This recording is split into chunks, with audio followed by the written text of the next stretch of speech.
Welcome to another episode of Season 3 of the Panjwai Podcast. As usual, you can find our episodes on YouTube, Facebook, and your favorite podcast platform, whether that's Spotify or Apple iTunes, iHeartRadio. You pick it, we're there. If you want to support the podcast financially, we've set up a few ways for you to do so this season. You can become a patron by hopping over to patreon.com/the Panjwai Podcast and sign up for a small monthly donation. If you want to make a one-time donation, you can find us on Venmo at the Panjwai Podcast. And last but not least, we've got a small selection of merchandise in our store. So if you head over to thepanjwaipodcast.com and click on the store tab, you'll see stickers and other merchandise, and who knows what might come down the pipeline. All that I can hope is you take me with you when you go.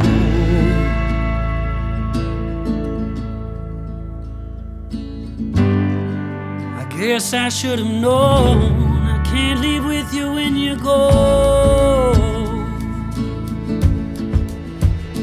Now Cow Island is awfully quiet, with your screen door staying closed.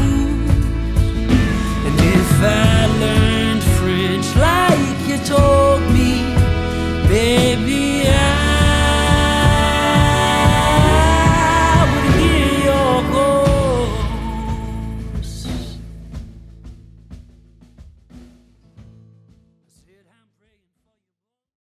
They had a thing a while back where it was like you entered some kind of contest and you could get a free year of beer. And I was talking with a couple, my cousin and our buddy, and I was like, how much is that really? Because how much beer can you, like, a free year of beer for me is that's not the same for everybody. Few. Yeah, it ain't the same. Turns out it was up to $500. I was like, that's like 3 months of beer. Maybe not even that. That's nothing. That's how many, what? You can get a 30-pack of Coors over here for $21. Yeah. Really? Yeah. So let me run the math on. I'm going to math in public here. It's 27 out here in the real world. We'll just call it 30 for 30 and call it even. So that's $30, yeah. $1 a beer, 500 beers. More expensive in bottles, but they only have the stubbies for the Coors, the banquet beer. Yeah. Yeah. But if you want that real Coors, it's always in the cans. Oh, I'm a can man. I have my preferences. It's cans for sure. Yeah, I like mine with some metal too. It's good. Oh yeah, it seems fresher. It is. It does seem fresher, but I don't know. Like I like the little bottles, like the mini bottles. There's just some sort of like nostalgia. I don't know if nostalgia is the right word. Like novelty. There's novelty to the There's Coors only a mini few bottles. people doing those stubby bottles too. There's like, like Red Stripe and Coors. That's it. Red Stripe. Yeah. Holy shit! I've not had a Red Stripe in forever, Hooray man. Beer. Yeah. That's because their ad campaign has gone downhill. We had Red Stripe, and then I want to say that you got the weird banquet beer bottles. They're like the fluted, not banquet beer, champagne beers, High Life. Oh, MGDs Oh yeah, High Life, Miller High Lifes. Yeah. And then but the stubbies has always kind of been. I've seen Miller Lite stubbies before. Mm-hmm. Oh yeah, but I think I think it really just stays with Coors. They kind of, unless you're drinking Mickey's. Mickey's. Ugh. I tell you what, I'll drink Coors Banquet. My favorite beer ever, period, is a Coors Banquet in the screw top Golden Bullet 16-ounce cans. Yes. Oh yeah. Man, fan-fucking-tastic. And they're always fresh for some Had like reason. a baseball game or something. They do that so you can't throw them at anybody. Yeah. You know, the Cheyenne Rodeo, there's always some dudes out hawking screw top Coors bottles. That's a good time. Well, Miller Lite, they went to some sort of weird ad campaign. And then I'm a Miller Lite person, whatever. But then they went back to this, right? Yeah. And I remember telling somebody that's not going to be a temporary thing. People like that. And now that's a good beer again. People want to drink Miller Lite again. But when they were having like geometric shapes and robots and stuff, no one wanted to buy that. Oh, yeah, I forgot about that. Yeah. It's totally ridiculous. It looked like a graphic on like on a sports broadcast or some shit. And so then they went back to this and like, that's going to stick, man. Oh, look. I wonder, because Miller got bought out by Coors. Yeah. So it's Really? Coors Miller is the company now. They're they really bought out. They kind of merged Miller into Coors, one entity. Golden, Colorado. Brewed only in Golden, Colorado. So good. I got to send you guys. When we're done with this, I'll try to get your a mailing address for you. I want to send you guys some of these koozies. Fuck yeah. Oh, hell yeah. We have Absolutely. platoon Love koozies koozies. from my old platoon. So Oh, they really? Look like Oh, the shit. Slayer logo. Nice. And then the back says, I might not be an operator, but at least I'm not a pogue. Oh, that's fantastic. Oh, man, man, You that should is trademark that shit. great. Yeah. Yeah, So- actually, T-shirts, we- hats. Maybe we one last merch run. It's to throw up Yeah. throw up the coos. Well, that was a big deal. So I started working there, and our logo, we were the Savages. So our logo, what do you think it was? Mm-hmm. Oh, yeah. And so I was like, Yeah. no, we're not doing that. We don't have any Can't do Native that. Americans that I know of, but still, this is freaking stupid. So like part of changing the culture, I asked the guy, I said, hey, can you draw me the Slayer logo, but can you do it with, he's like, yeah, we can do that. And a lot of people were super bummed out because it's like satanic, I Yeah. guess. I don't Oh, really? And so, Yeah. but the other guys were like, no, this is awesome. So they bought like a goat head and like a bunch of Nice. weird, like a fake goat head. Yeah. And candles, and like we had a shrine and like the whole deal, dude. It was wild. Maybe what we'll do is we'll make like a coos defend Sperwan on the front with like the goat head, and then on the back have we may not be operators, but at least we're not pogues. One Oh. last final push for the You should merch. do it, man. Take that. Put it on some of your Panjwai stuff, man. It's good. Fuck yeah, that's fantastic. That's a good message for the kids. Yeah, Right. exactly. Well, that's So a we're, pretty good lead-in right there. That is. That's Uh, exactly where I was about to drop in. So Yeah. we're chatting. So we've Can't help managed myself. to talk with a whole bunch of people in the Panjwai sphere. We've talked to people who worked before us at the same time as us, but we have yet to talk to anybody from Bravo Company 138, which is the unit that we handed off Sperwan Ghar to when we joyfully exited in December of 2012. We're sitting here with Kyle Chattin, who was in Bravo 138, and he's here to talk about their experiences there and also to talk about some of the commonalities that we have. Kyle's also worked on a media production about his deployment, and so I think we're going to have a lot to talk about and have in Ground to common. cover. So, yeah. Yep. So- And he has the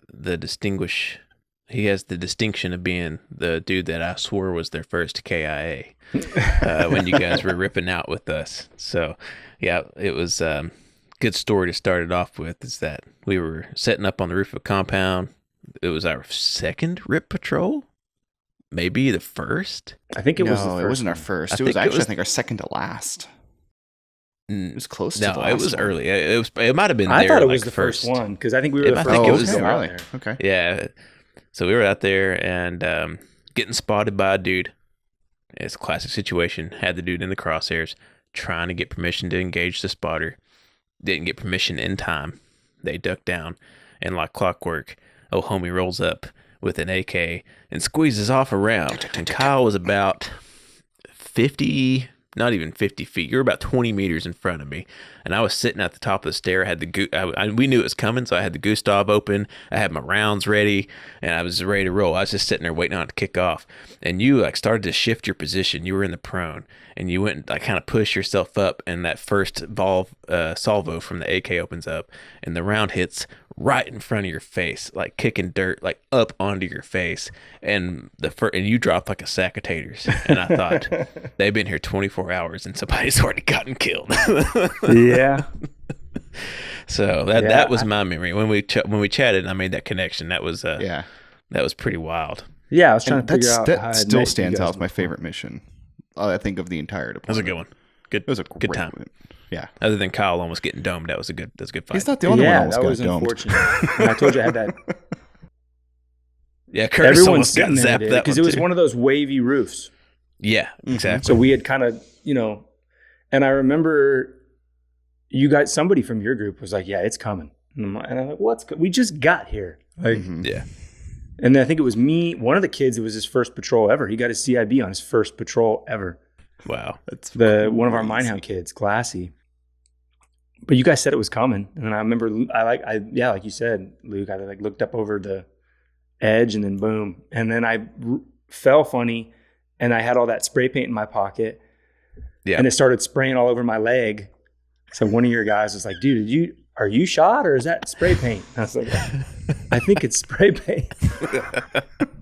Oh man. You were up there next to That's who I think that's who it was. It was Pfeiffer. Mm-hmm. Yeah, Pfeiffer was a fucking nut job, man. Good nut Because job. he was saying crazy Still is. stuff the whole time we were up there. Oh yeah, for sure. Oh man, None of that appropriate for that a was, podcast. So that was a good welcome to Panjwai for you guys. But before we take the deep dive into Panjwai, Kyle, the way we usually kick these things off is, give us the kind of, you're still in the military, but give us the kind of spiel of like how you ended up in the Army, why you chose the infantry, and like previous deployments, and like how you ended up in Panjwai. So I joined the Army in 2009. Prior to that, I worked just a bunch of weird, odd jobs. Everything from, I did a little bit of commercial fishing. I worked in a casino. My mom fired me from our family plumbing company. Did you commercial fish in Alaska? Yeah. Oh, cool. I never We'll talk about that did later. crab. Yeah, I never did crab. I know everybody always asks me, did you crab? No, I didn't. And then, I ended up doing the media stuff, got fired from something, or I just had it was a hard time. It was a hard time for me holding down a job, I think. Got laid off or fired or whatever, and I'd always kind of wanted to join the Army. So I was like, I'll go in there. It's kind of an impulsive thing, talk to them. I think the infantry thing just kind of happened. I don't remember particularly why I picked it. It was a huge misunderstanding on my part, I guess. So you're standing on the rocks at 30th AG and you're like, oh, I've made a grave mistake. Wow. 30th AG. 30th AG. It's season up over here. Yeah. Sitting on those That's wood some terminology benches in I haven't Johnson heard Hall, in a long time. Yeah.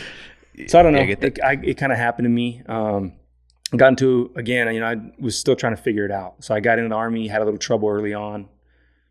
Abbreviate all that. I ended up in Germany and deployed to similar area to where I was on the deployment. We're leaving you guys, but predominantly in Kandahar area, the first tour, and then PCS to Lewis, and we were there about a year, I think, maybe.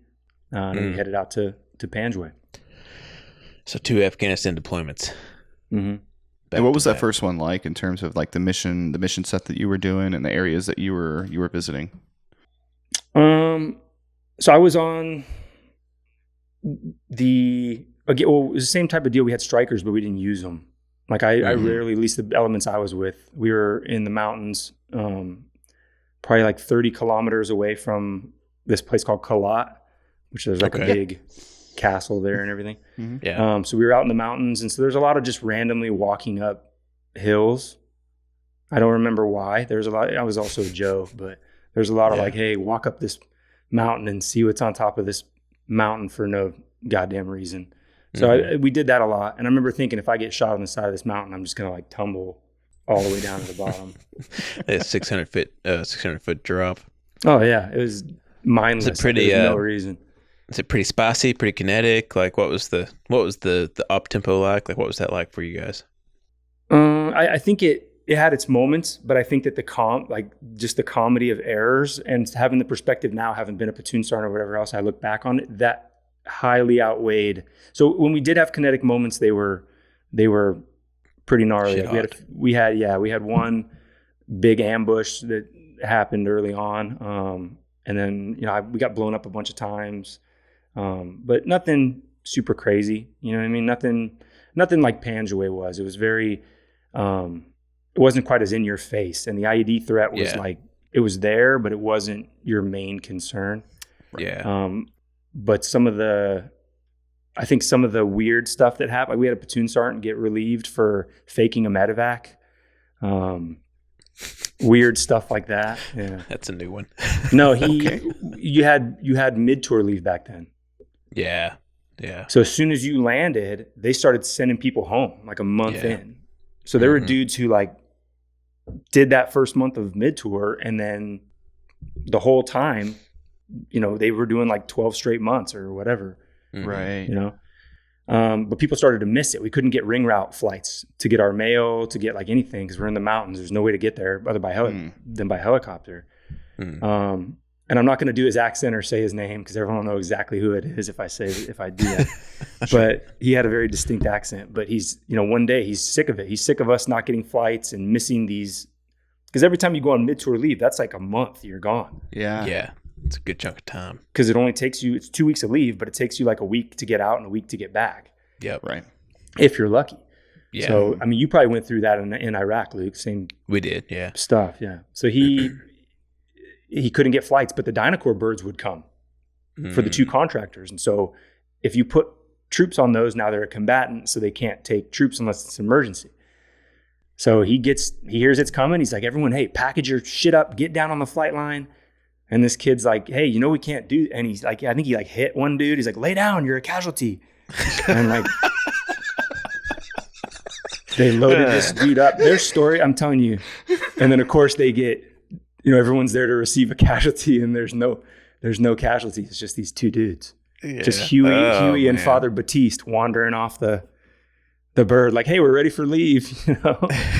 Wow. And I swear that nobody, like, I don't tell some of those stories because they're so outrageous that I know. But I have other people that have finally, like, we had another guy that deployed with me that was in my current unit. It's like, no, that was a real deal. Yeah. So a lot of that kind of stuff. That's a good Tucson move. Yeah, really? we couldn't get a flight out, but they flew out to relieve him the next day. They relieved him the next day. I'm pretty positive. Oh man, he got motherfucked by the system just looking after his guys. Then. Yeah, he's a sergeant major now. He's fine. Okay, that's good. But yeah, so that deployment was it had its kinetic moments, but it was no big deal. Like I said, some IED stuff here and there, but it wasn't quite so in your face. It was far away. Yeah, I think that's the weird thing, like the big differentiating factor between the fight in the mountains versus like what we did in Panjwai.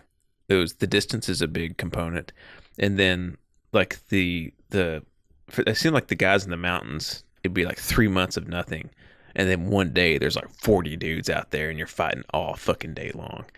The versus for us, it was like 4 dudes, and you fight for 30 minutes, but it was more frequent. So seems to be the big differentiation between the 2 fights, and the IEDs too. Dude, the IEDs, like, I'm we're going to get into that, but I would say that, there's some dude in the mountain areas, they shoot at you. And I mean, even if you have like a boomerang or something, like, you're just like, I have zero idea where that came from.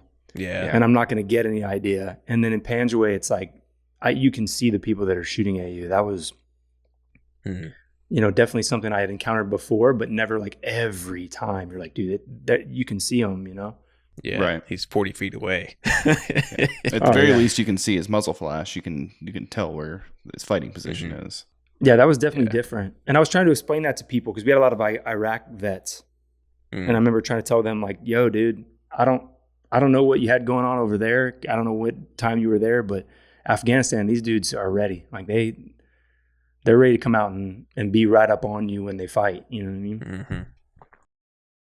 I mean, I imagine you guys were there in the wintertime too, so like all the foliage and stuff like that had died off. Like I'd imagine it's a lot easier to see dudes moving and running around. And oh yeah, like for us, if we got hit from a tree line, there's just a green wall that we dumped magazines into, But for you guys, like with all that foliage gone and everything, I'd imagine you saw quite a bit of the enemy. Yeah, it got cold quick after you guys left. Yeah. You guys were gone, and then all the weed fields, they took them all down. They're just kind of drying out, and so you could see everybody. Wow, every story that I've heard from every different, because obviously I wasn't there for everything, but it's like, I saw that dude, man. I knew, like, guys knew they shot guys or do it, and a lot of times people ask you shooting, but I shot at a lot of people. Yeah, but I don't know what happened to them when I shot in their general direction. Yeah. Right. On this one, there was definitely a lot of, like, you could just see it because they were right there, Yeah. I saw a great meme yesterday. It was like a father holding like his daughter on his lap, and his boy was playing on the floor, and the daughter's like, "Daddy, did you kill anybody in the war on terror?" He goes, "Well, I shot at a lot of people and I saw some blood trails," and the little boy's like, "Just say no." Just say no. It's funny how many people will just randomly ask you that. You ever kill anybody? Yeah, they do that, you know. And I know guys Maybe. that don't even like. I've asked a buddy. I think a buddy and I were drinking, and the guy that's in the military, I asked him that. He's like, "Don't ask me that." It's like, okay, you know. So sometimes people are sensitive, even amongst us, you know. Yeah, Right. My So theory it's is that if it's a don't ask me that, it's like no confirmed kills. Because if you ask a true infantryman, you ever kill him? But fuck yeah, dude! This one time I smoked this guy down to the ground. Yeah, Because that's what I say when people ask. But it wasn't because I was an infantryman. yeah. Curtis got to watch it on video cam live from the Apache there. All your shit on live leaks, you know. You know, I constantly check to make sure it's not. You never know.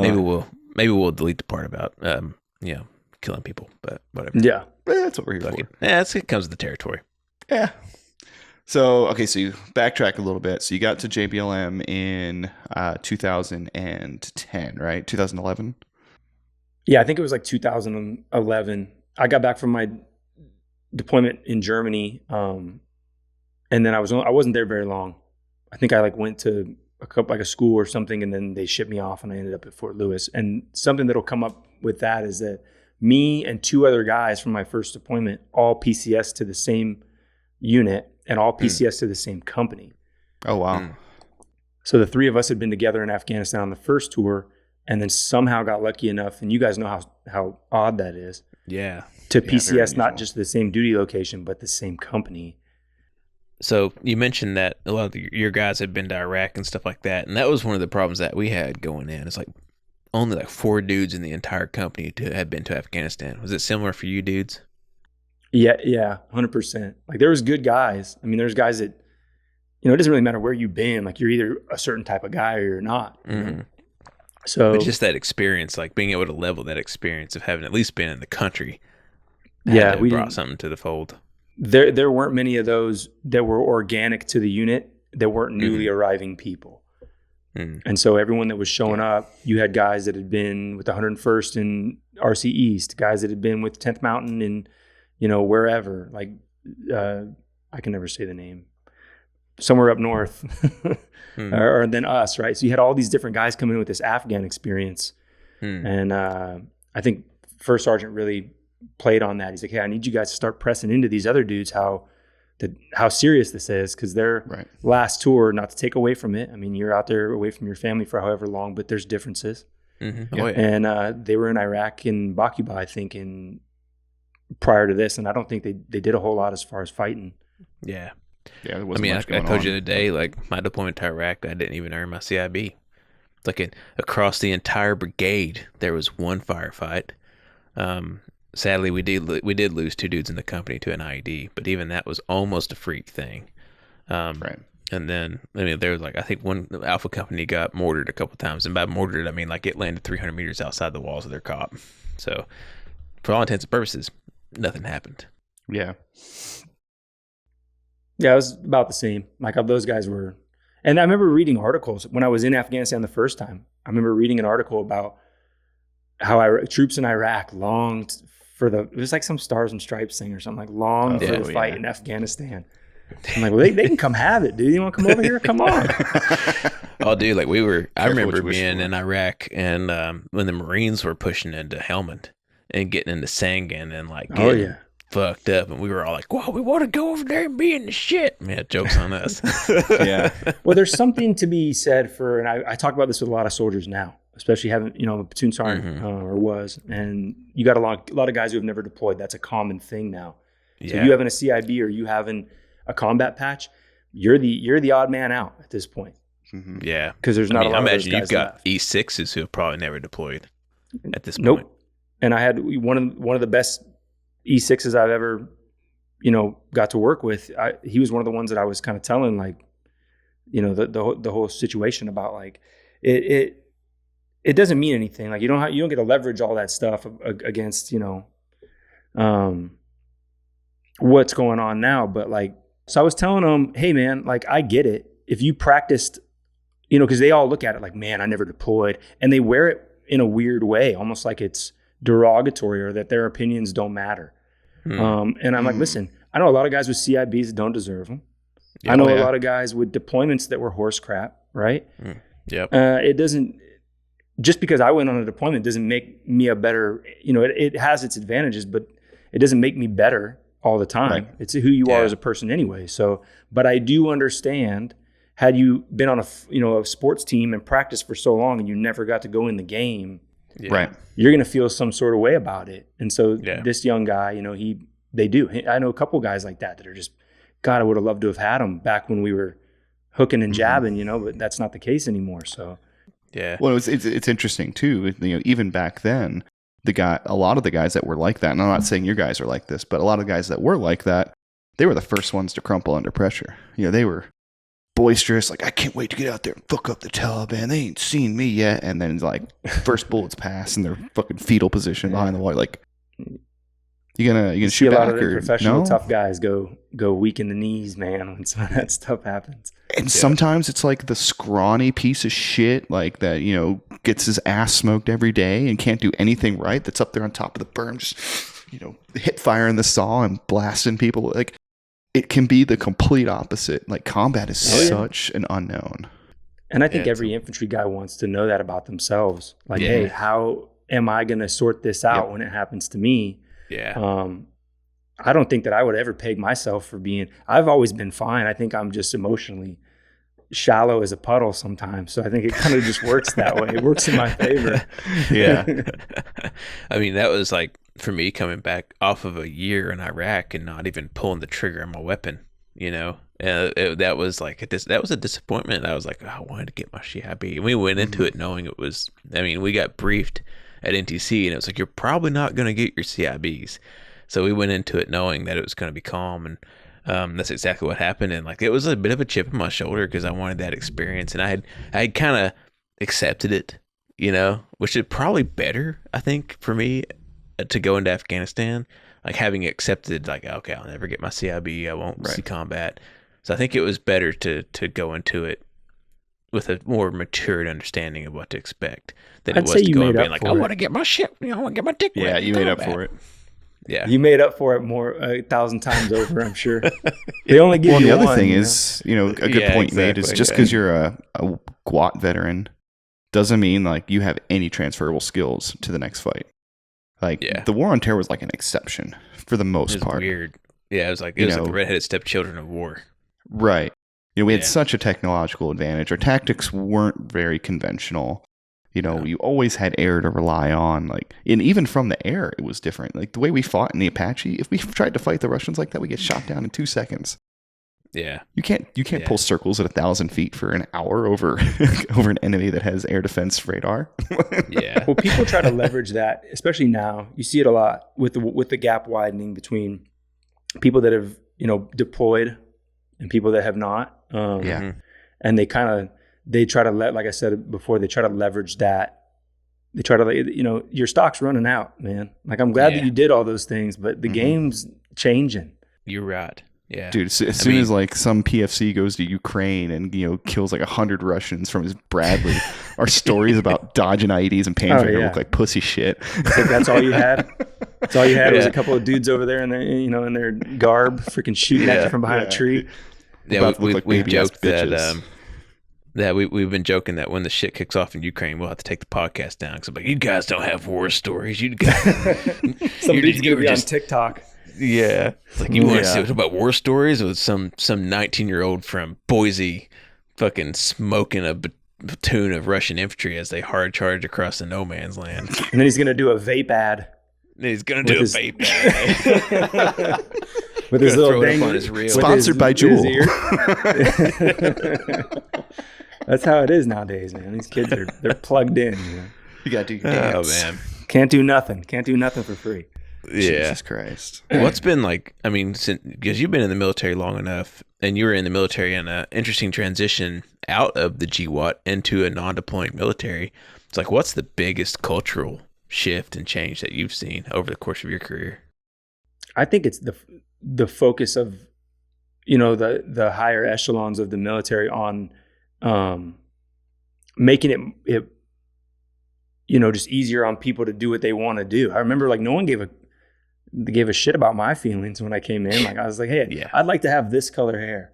Like, well, I don't really think anyone cares what you think. Get on, like in Forrest Gump, what's he say? Like, my name's Forrest Gump. Well, no one gives a shit who you are, pussball. Get on the back of the bus.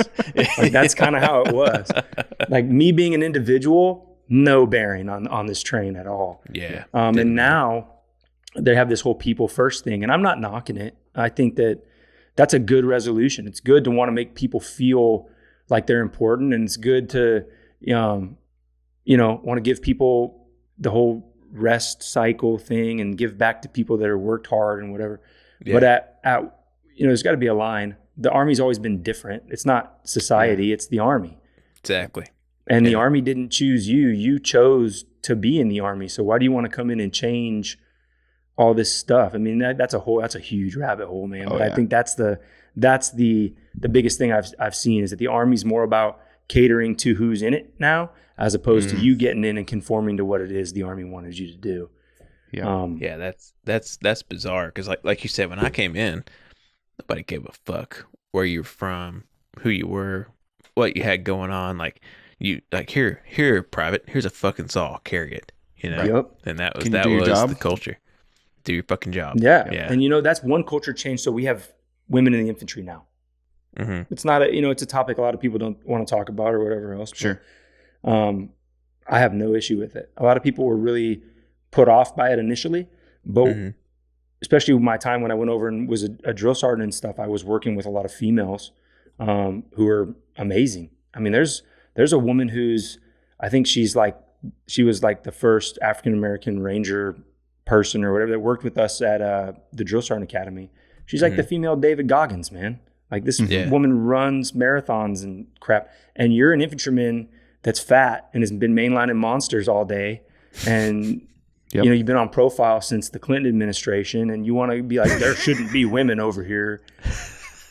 And the only thing tying you to a right to be an infantryman is the fact that you're a man. Yeah. And there's these women, I can name 2 or 3 of them that are just outstanding NCOs, outstanding soldiers. If they don't know it, they'll tell you and they'll learn. And they have every right to do that job. So it's what you just said, Curtis. Can you do your job? I don't care. The problem I see though is that when, so if you can do your job, that should be the standard, right? Can you do the job? Can you meet the same standard?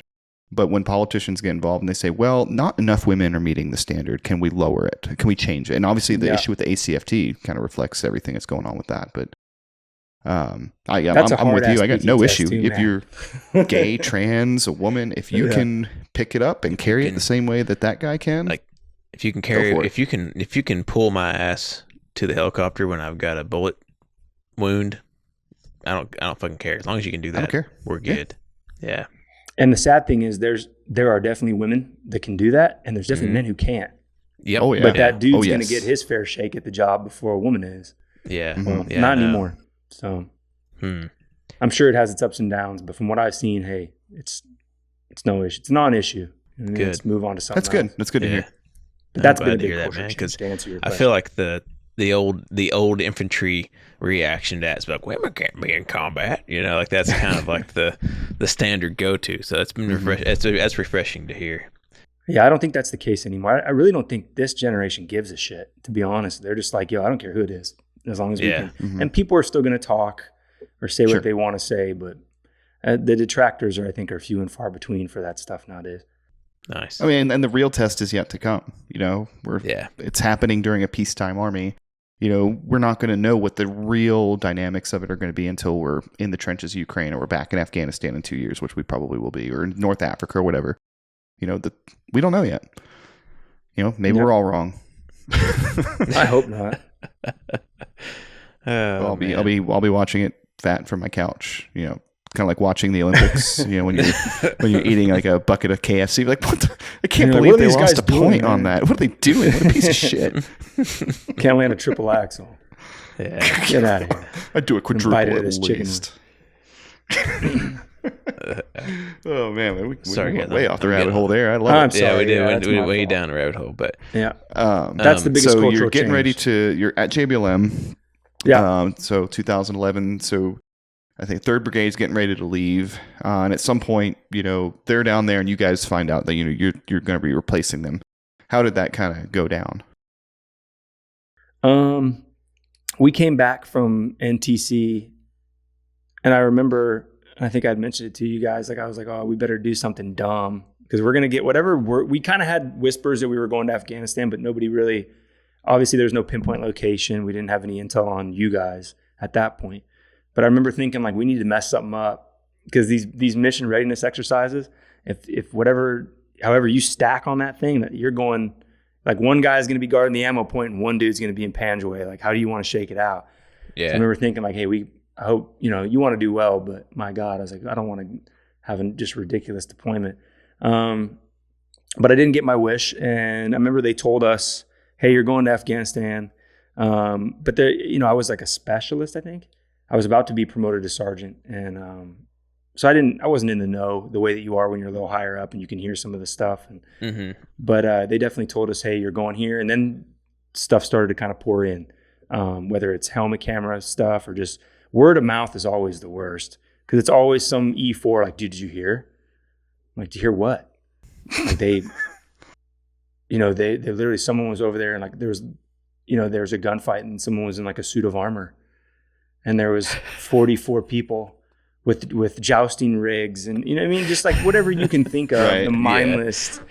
Yeah. This dude sat in his room for 4 hours. The report was literally, hey, they took 2 casualties, and he comes back and reports to all of us like, they had a Zeus and they were firing these rounds and these dudes were using shielding. Like, like if you can make it up, that's what they're thinking. Oh Lord. The Chechens showed up with a Zeus. Oh yeah. In their tracksuits, chasing us down with, do you know what I mean? Like it got out of hand. But I remember seeing some of the videos from you guys, and yeah, I started to have some interesting thoughts about it at that point, I think. Yeah. It's interesting that we had that connection to where we were able to funnel information back to you guys because we kind of went in blind in a lot of ways.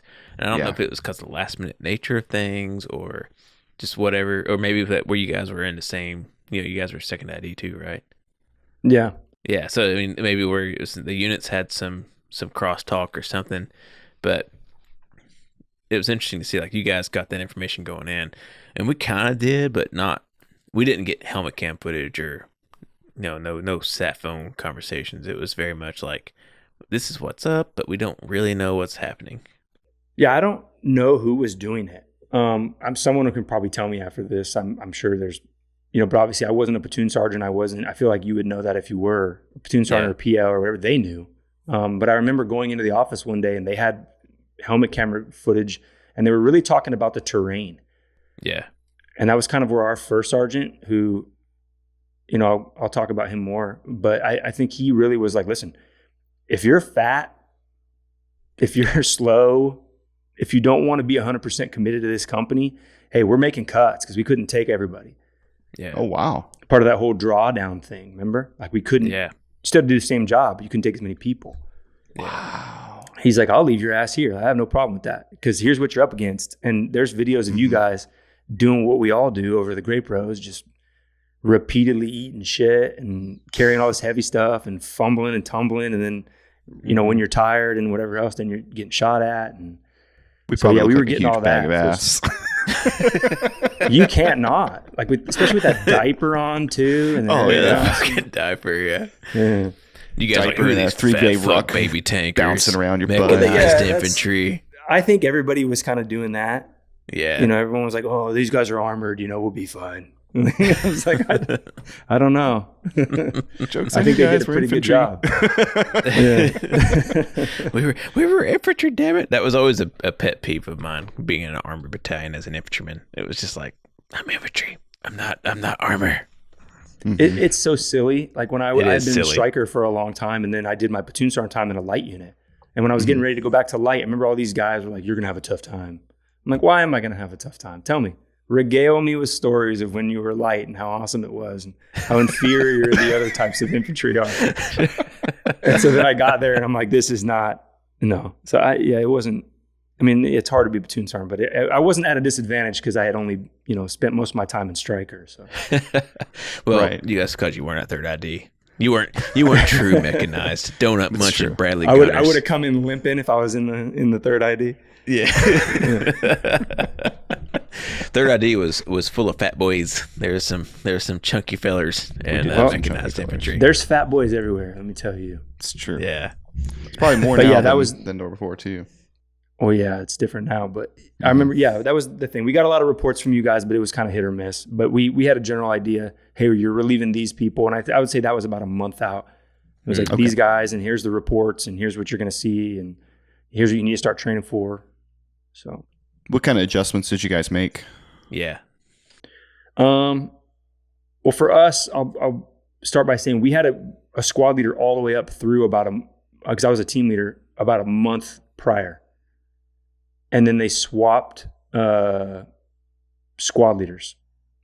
I don't know the behind the scenes of it, but we got a different squad leader, and he was very like, hey, here's what we're going to train. We're going to train medevac. We're going to train how we're going to start moving on this. We had minehound guys, and that was something I've heard you guys talk about. We had kids who, like, I think they did the 40-hour course for the minehounds. That's awesome. You guys didn't have that, right? No. Nope. They just kind of winged First time it. we saw a metal detector was in Kandahar. Yeah.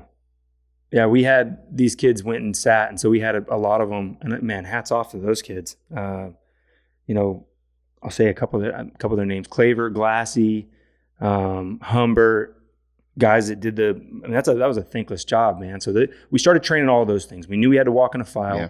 We knew we had, if we took contact, you had to take a knee, face. Right. I mean, that's your option. Face your plates towards the enemy, and hope you don't get freaking tagged while you're just trying to. But we couldn't maneuver, so we knew that. So we started to work scenarios for not maneuvering, which you guys know as like an infantryman, that's what you So do, hard to do. you know? Yeah, it's so hard to Everyone's- just stay in a box and not move. Well, you spend your entire basic training, every battle drill is, return fire immediately, seek cover and concealment. Like, all you can do is just the first one. Like, react to contact is one step in Panjwai. Yeah. Because like you get shot at, you're like, okay, I'm going to run to that wall. Even as you're walking or whatever, you're like, I'm going to run over here. I'm going to run over here. And then, I remember our squad leader, Woodruff is his name. We'll talk about him more later, I'm sure.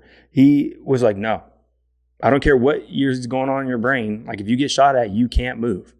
Right. And there's someone, like, but what if? No, there's no what if. Like, if you get shot at, you have to take a knee, face the enemy, fire back. Because that's what they want you to do. They want you to maneuver. So we started training all that stuff, and that was all lessons learned from you guys. Yeah. We would have come in just as blind had we, not had you guys. So, And we didn't know shit. Like, we were talking about this in the pre-interview. I mean, when we got there, we did the stupidest stuff for 2 months. We just, we didn't have a good handoff with the unit before us, and they weren't patrolling. So they didn't have a really good read on what the enemy was doing, and the enemy wasn't really fighting them because they weren't going out. So the IEDs weren't turned on. The enemy wasn't out there because they were like, oh, whatever. It took them a while to realize that we were actually going out. So the IEDs just weren't on. So we're walking the roads left and right. We're running to cover. Like, it, it's kind of a tale as old as time. Like, the old unit are idiots, and the new one knows, we know what's best. We're just going to do what we're going to do. And, everybody's always wrong. Whether it's the outgoing unit, the incoming unit, everyone fucks it up. and that's always how you feel. You're like, no one shows up to the fight like, we're going to lose. You show up and you're like, hey, I know these dudes, they may have got their ass kicked, but that's definitely not going to be us. We are not going to be those guys. And I think we learned the hard way, like right out of the gate. And I don't know necessarily that we did anything wrong. It was just, there was just no help. Smacked in the face with fighting season. Yeah. Like, you walked right in the middle. You didn't have the chance to learn anything. It became very real very quickly. Yeah. Mm-hmm. So like, because it's not, I don't care how many times someone tells you, I don't care how many reports or videos you see, until it happens to you. And I think, obviously we'll move that direction, but like, that's what really galvanized the whole company to be like, it was our first couple of bad days. It's like, okay, yeah, we probably need to do better. Yeah. Well, and I think one failure in that is that the whole RIP process was just, it's always too short. Yeah. They always like, oh, we're going to plan for a 3-week RIP. And I'm like, great. We could take them out like 5 or 6 times. I mean, there really should be more of an overlap than that.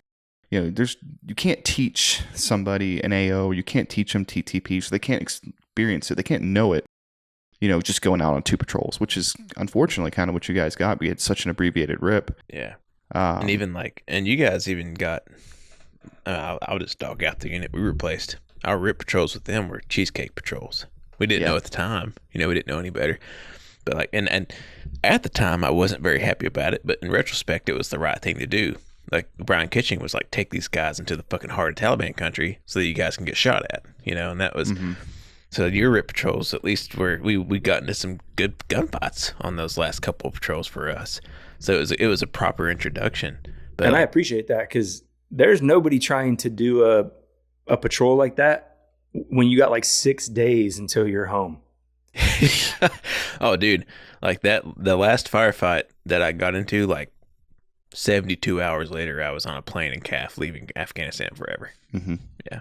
So you say that, and in my head, like that's a meaningful thing, man. Like that's a huge, like, boom, like your life is different. And a lot of people don't understand how serious of just like a mind twist that is, to be in one thing one day and then a few days later you're like, oh well, on this plane now. 60 days later I was out of the army. That's wild. It's hard enough. Like you need that week and a half, 2 weeks at CAF or BAF to just like get your brain back together, Yeah. But anyways, I'll take my dick back off the table and put it back in my pants, and I'm trying to prove to everybody how much of a war hero I am. But it's, we definitely left, in December feeling like it's theirs now. We've shown it. We took them to Sketcha, and we took them to Najat, and we took them to Salam Khan. I definitely say, especially as short of a handover it was, we were pretty proud of it. Like Luke said, we didn't want to participate, but we were proud of it. Well, nobody, like, you can have the best RIP in the world, but if no one heeds the advice that you're given, it doesn't matter anyway. Yeah. Right. And I think that you guys, with some exceptions, at the level of soldier to soldier, squad leader, platoon sergeant, you guys absolutely had our respect. When you showed up, those of us that had been before, I remember me and a buddy Grunberg having a conversation. I'm like, these dudes look like they've been through the ringer. And so I remember G said, hey man, like, so do you believe them? And I said, absolutely. Like, any one of these dudes tells me what to do, I'm gonna listen. And you guys were willing. I can't remember who told me this. You guys were doing like some minehound lane, and we were talking about it, and someone's like, well, what do you think about the Chia? And this kid turned like really quick. He's like, please don't use the Chia. He was very like, this kid was such conviction, like, please don't use the Chia. You guys cared. You guys gave us a rip. They're like, listen, you do this, you're going to get hurt. You do this, it's going to be bad. Like, you guys gave a shit about what information you were giving us. And you weren't just waiting to get the hell out of there. Maybe you were, but it didn't come off that way. And there was a good deal of respect from, like, warfighter to warfighter. At the higher echelons, I don't know whatever was going on. I don't know how the commanders and whatever did, but from soldier to soldier, we appreciated you guys. I know that. Oh man, I appreciate you saying that, man. That means quite something a bit to me, because I think that was our mentality. Like, we wanted to set you guys up for as much success as we could, and so we were trying to drive that home. There's a memory that I have. Damn, I'm just whipping my little pecker out, just getting my little micrometer out, just making sure it's out there. But there's a good memory I have is Nintz, who was like the only surviving NCO from the original platoon.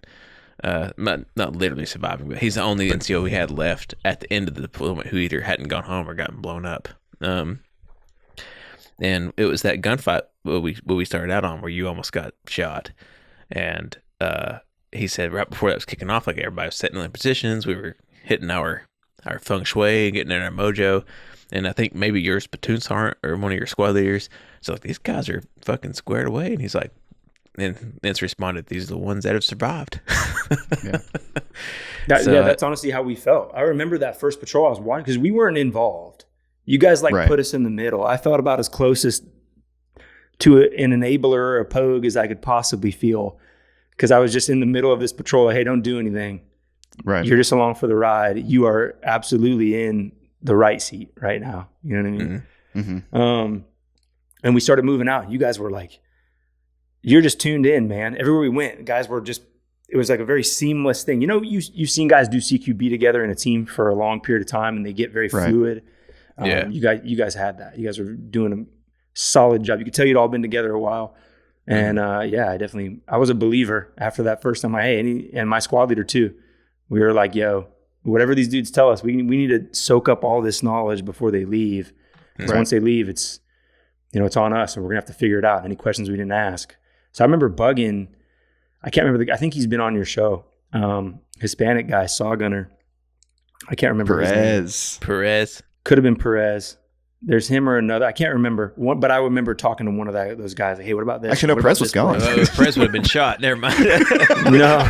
Perez got shot in the arm 2 months. No, it was. I can't remember this dude's name. If you were to say it, I would know. But I remember this dude came by our room and sat and was like going over maps and stuff with us, and just you guys were very tuned in and very helpful. Not at all checked out like most folks I think would be at that stage. So. But yeah, we showed up and you guys all had boonie hats on. Oh man, I bet your first sergeant was having an aneurysm. Yeah, my first sergeant had an aneurysm about a lot of things, but he's like, I said, so how do you feel about these guys? And he's like, well, they have mustaches and boonie hats. That was. I don't know what that meant, but I don't know where he was going with that. But you were an armored unit and you did have boonie hats and. Well, the boonie hats actually was 1, 2, 3. That was the light unit. Well, I guess they're not light; they're striker unit too. But and it'll be in. We just did the interview with their battalion commander, but his thing was like, I couldn't do much for these guys, but I wanted them to feel like they were different than everybody else because they were. Because every time they went to CAF, all those people weren't doing shit, and I wanted them to know the answer that was they saw boonie hats. cap. If they saw boonie cap, they knew they were in Panjwai. So the unit I'm in or was just in now is like the jungle unit. So if you're jungle qualified, you have to wear a boonie hat with your jungle tab on it. And Nice. Okay. I have a deep-seated hatred for boonie hats. My old platoon can count on like 4 times how many times I've yelled. And the very first one that I raised my voice had to do with boonie hats. So oh, that's too good. I don't know where it comes from, but I have this like deep. Yeah, I don't like boonie hats. I don't know why they issue them to us. Like, I mean, I love. We never really wore them. Like maybe like 2 feet from the, the building to the DFAC. But I don't know. Like, I didn't have no idea why they ever end up in a pack from frying up. It's true. Yeah, they probably added years to Luke's life, so he doesn't get melanoma. He gets it at But 62 people don't even instead wear of them. 58. People like trim them. They trim them down, so it's like it's not even covering your head. You look like Gilligan. What? It's like really short. Oh, these kids over here, gosh. It's that jungle warfare. Yeah. Anyways, we've gotten off track again. That's okay. This is my fault. I'm totally taking this down the road. No, man. That means it's good conversation. It is. So you guys got there, and I really do appreciate you saying that, because I think that was what we wanted to instill, was like, let them know what's up and kind of like just set you guys up for as much success as we possibly could on our level. And so, I mean, like, I have something to contrast it against. My first time was trash, dude. Like those dudes, like we were doing the handoff with those guys that when we did it, it was trash. Like when we were in your position, and then when we showed up, the people that we ripped with, trash. Yeah. So, I mean, I really appreciate that. But we left, and you guys inherited Sperwan Ghar. So it was early December. I think it was December 7th. If I remember December correctly. 7th sticks out in my head is when we bounced. Or no, it was a little bit before that. Because we were home on December 7th, I think. Okay, so we would have been I don't know. Yeah. Early First week of December, we bounced, and you guys inherited it, and you had a fucking hell yeah time after we left too. So let's take a little deep dive into that and talk about those first few months at Sperwan Ghar and what it was like for you guys. Well, when we first got there with you guys, like the RIP patrols happened, and there was a lot of weird stuff that happened on those RIP patrols, or just the first patrols. So we had that incident where I almost, went to be with our preferred deity, and and then one of the next ones, we had an EOD kid that was, I'm pretty sure he was running around with Sergeant Ho, and he looked over the wall, and someone shot him in the head, or in the helmet. I don't know if it hit him. I can't remember if it hit him in the head. It went in between his like how the helmet hangs over your ears a little bit. Yeah, it like struck the inside. Were of you his guys helmet. still there when that happened? Luke was. I was out. I was still on that there. I just patrol. wasn't on the mission. Yeah. Luke was on the patrol. Yeah, so I that was must on have that been patrol. during one of the RIP patrols. And then there was just little stuff. So then what we did was we divided up, and they had a pretty aggressive. So we really wanted to incorporate the strikers. It's like a mobile support by fire platform. Why wouldn't we use it? Route Brown's relatively safe, so at least we can drop people off. Sure. And we started doing that, which I guess has ups and downsides. You drop people off, in the middle of a road. Like everyone's going to kind of know where they're coming from and can position. Sure. So there's ups and downs to everything. But at the same time, it was a quick way because ain't nobody moving fast in Panjwai. You're just not going fast anywhere. It's just not happening. So we started out slow, and then obviously, the first big incident was we had a big mass cow, and there was little stuff prior to that. But First Sergeant Omelet Day turned into this several stage mass cow event that started very early in the morning. And I remember that day specifically, my platoon had gone to the DHQ. So we had like a DHQ rotation, but they had left me, my squad, and my squad leader back. So I wasn't a squad leader yet. And, basically our first sergeant said, hey, whatever goes on throughout the day, I want you around. Be near a radio. I'm going to use you for medevac. I'm going to use you to run ammo. So I was just kind of floating. Like I wasn't going on patrols at this point. First platoon and third platoon were. So in the morning, first platoon had been out. They're coming back in the gate. And then we were going to push another. So what we were trying to do is stagger patrol times, push them out in weird ways. So like one platoon out, and then as soon as they're back, the other platoon heads out, and all, keep things moving and try to keep them guessing the best we could.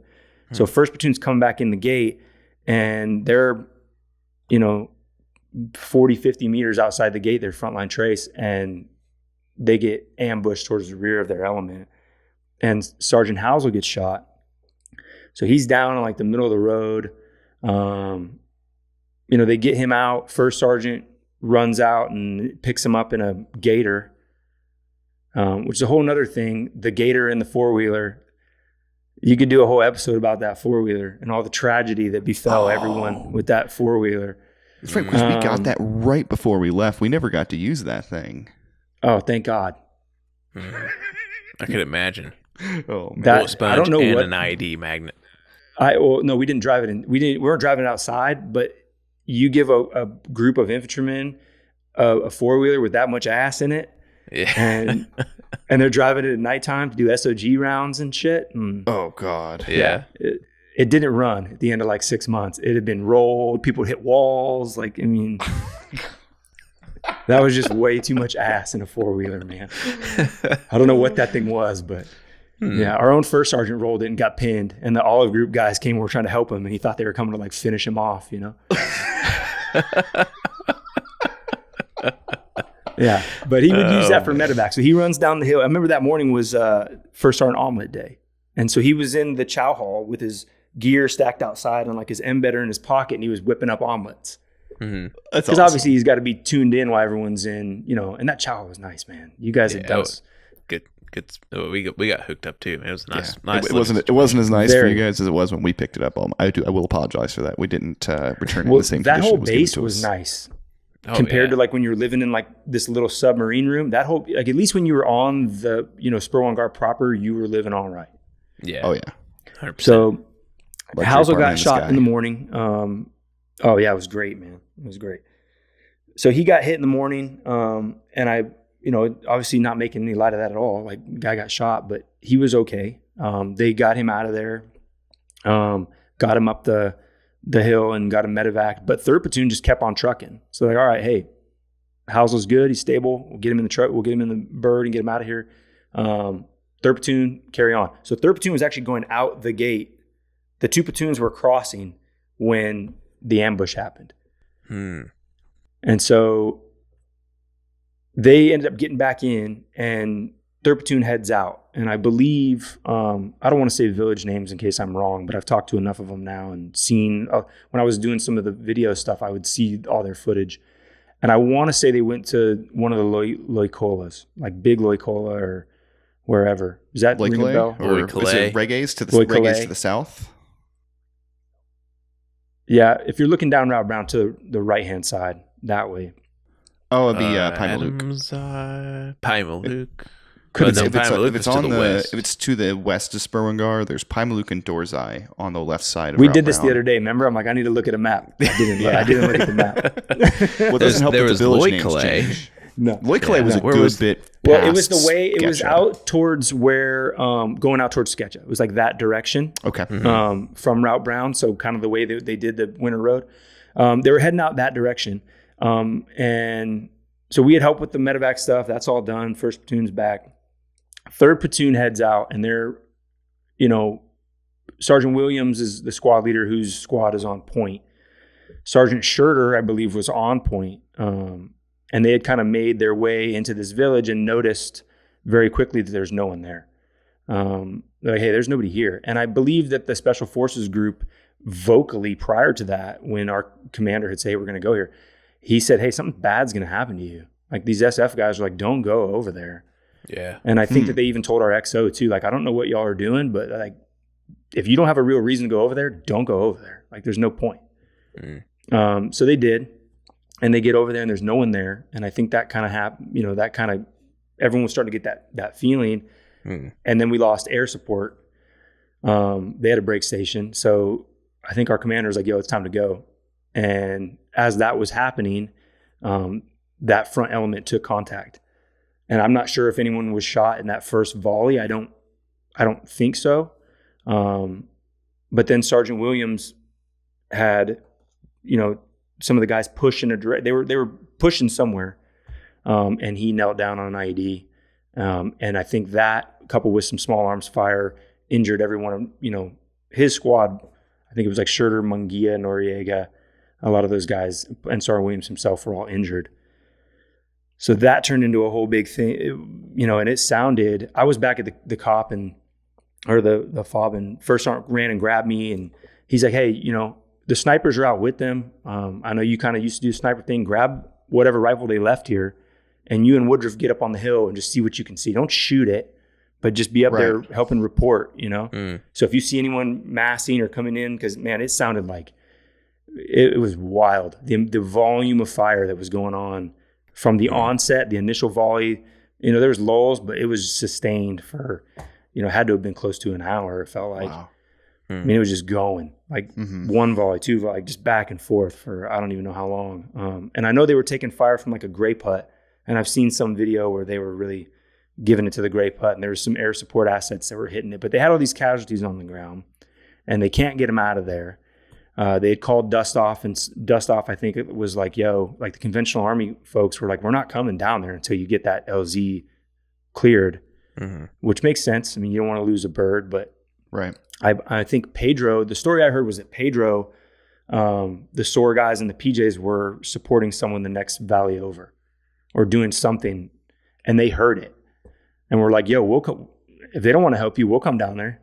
Right. And so sure enough, like those dudes came in, like 50 cal blazing, hopped out of the bird, shooting as they came out, like hustled down, helped these dudes. And, I'm not sure the gravity of the injuries of some of the other guys who were there, but they got him out of there. So that's very, it's helpful.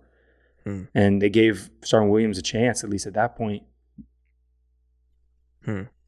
So yeah, that was within a week of when we got back. Cause I remember hearing very soon that happened when we were in processing back at Stewart, and it sucked, man. It really sucked to hear that.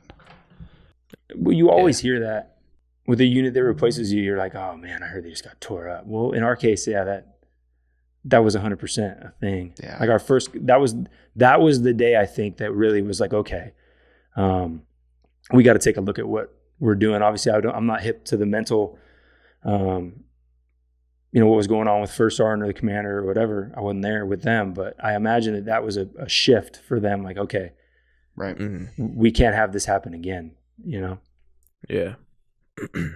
And how long before you guys knew that Sergeant Williams didn't make it? So they medevaced him. I can't remember the time. I remember hearing the call come across the radio. And from the time that I heard the call to, I don't know how many hours it was, but when I eventually came down the hill, the SF group came in and guided them out. I came back down the hill, and my platoon sergeant was the first one to meet me. And the bird had been gone maybe 15, 20 minutes. So it was probably like an hour. He told me, he's like, hey, Will didn't make it. And that's terrible, man. You guys have been there. It just sucks. Like, sucks for him, sucks for his family. Like, it's not an easy thing. And what it does to the guys who are on the ground, like, it's hard to bounce back. It's one of those moments where you can go one way or you can go the other. And it's where companies kind of get made or broken. Like, are you going to continue on? Are you going to hang your head, or are you going to move on and honor his sacrifice and get out there and, start jabbing again? Well, it kind of stands out to me because, it was probably 3 months before we took our first. And I don't know how differently we would have reacted if it happened right off the bat. It's certainly a different dynamic. Yeah. Those are troublesome waters to try to navigate, how did you what was your response? Yeah. Well, we definitely started, you don't ever want to like say that anybody made a mistake. And unless you're standing right there, you don't know. I don't know. Yeah. I wasn't standing right next to the guy. I don't know what Will did. And he was a competent guy, like, technically, tactically good, solid leader. And it just happened. And that was the thing about Panjwai that was so frustrating, is you can literally do everything right. Yep.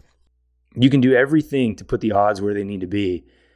And it just, some days it just doesn't shake out like that for you, because that place is just so relentless and random. But we started getting into, our first sergeant came up with this thing like, hey, if we're not going to use any paths, we're not going to do this, we're not going to do that, because we're going where they know we're going to go.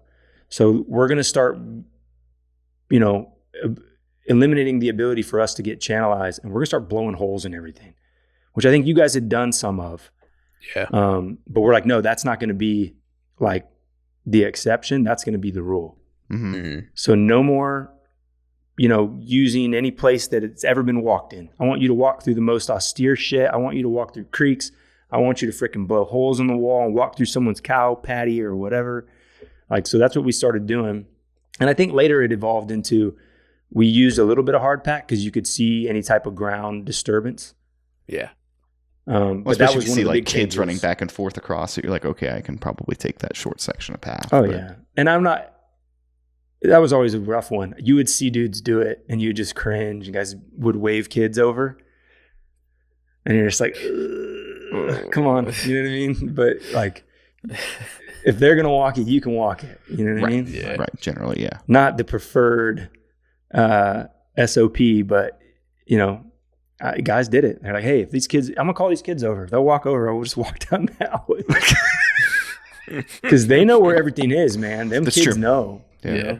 Yeah, they do. Yeah, because Taliban tells them, either they mark it Oh, or yeah. they're like, hey, don't walk down the path on the west side of town. Well, they're Just don't fighting do that it. same coin thing. Like, you blow up a kid, Taliban or not, that neighborhood's not going to be happy with you. Yeah. Yeah, it's a quick way to lose. So I think that was the support. big change was, hey, we're going to start using explosives to blow into these other areas. And that way we won't be as channelized, or, at least we'll have a better shot of being more random. And that's the name of the game, right? Like, they can't blow you up if they don't know where you're going. And that was what changed the game for us too. I mean, it took us longer to get there. It was a couple amputees, I think, unfortunately. But it was the same thing. Walk in the hardest possible place. We didn't use explosives as much, just because we weren't very good with them. So we didn't actually do a lot of making holes. We just kind of made dents in the side of things. But we used a hoolie tool. That was our big thing. We always had, a squad leader, and get to a wall and he'd just rip it down. Unfortunately, we had some, monster dudes that just loved getting the workout in. But it was the same thing. I mean, you just be unpredictable. I loved walking in creeks. True or not, in my head, I was like, hey, electricity don't work underwater, bitch. Yeah. HME don't work when it's wet. Nope. Yeah. Right. There's a lot of videos of me just calling back on my radio, like, hey, enjoy this dip in the creek we're about to take, boys, because I would be on point, Yeah. I just trudged through the creek. I love doing that. People in the back didn't like it, but Yeah, well, they weren't the ones that had to worry about whether they were going to get blown up or not. Nah. So they can suck it.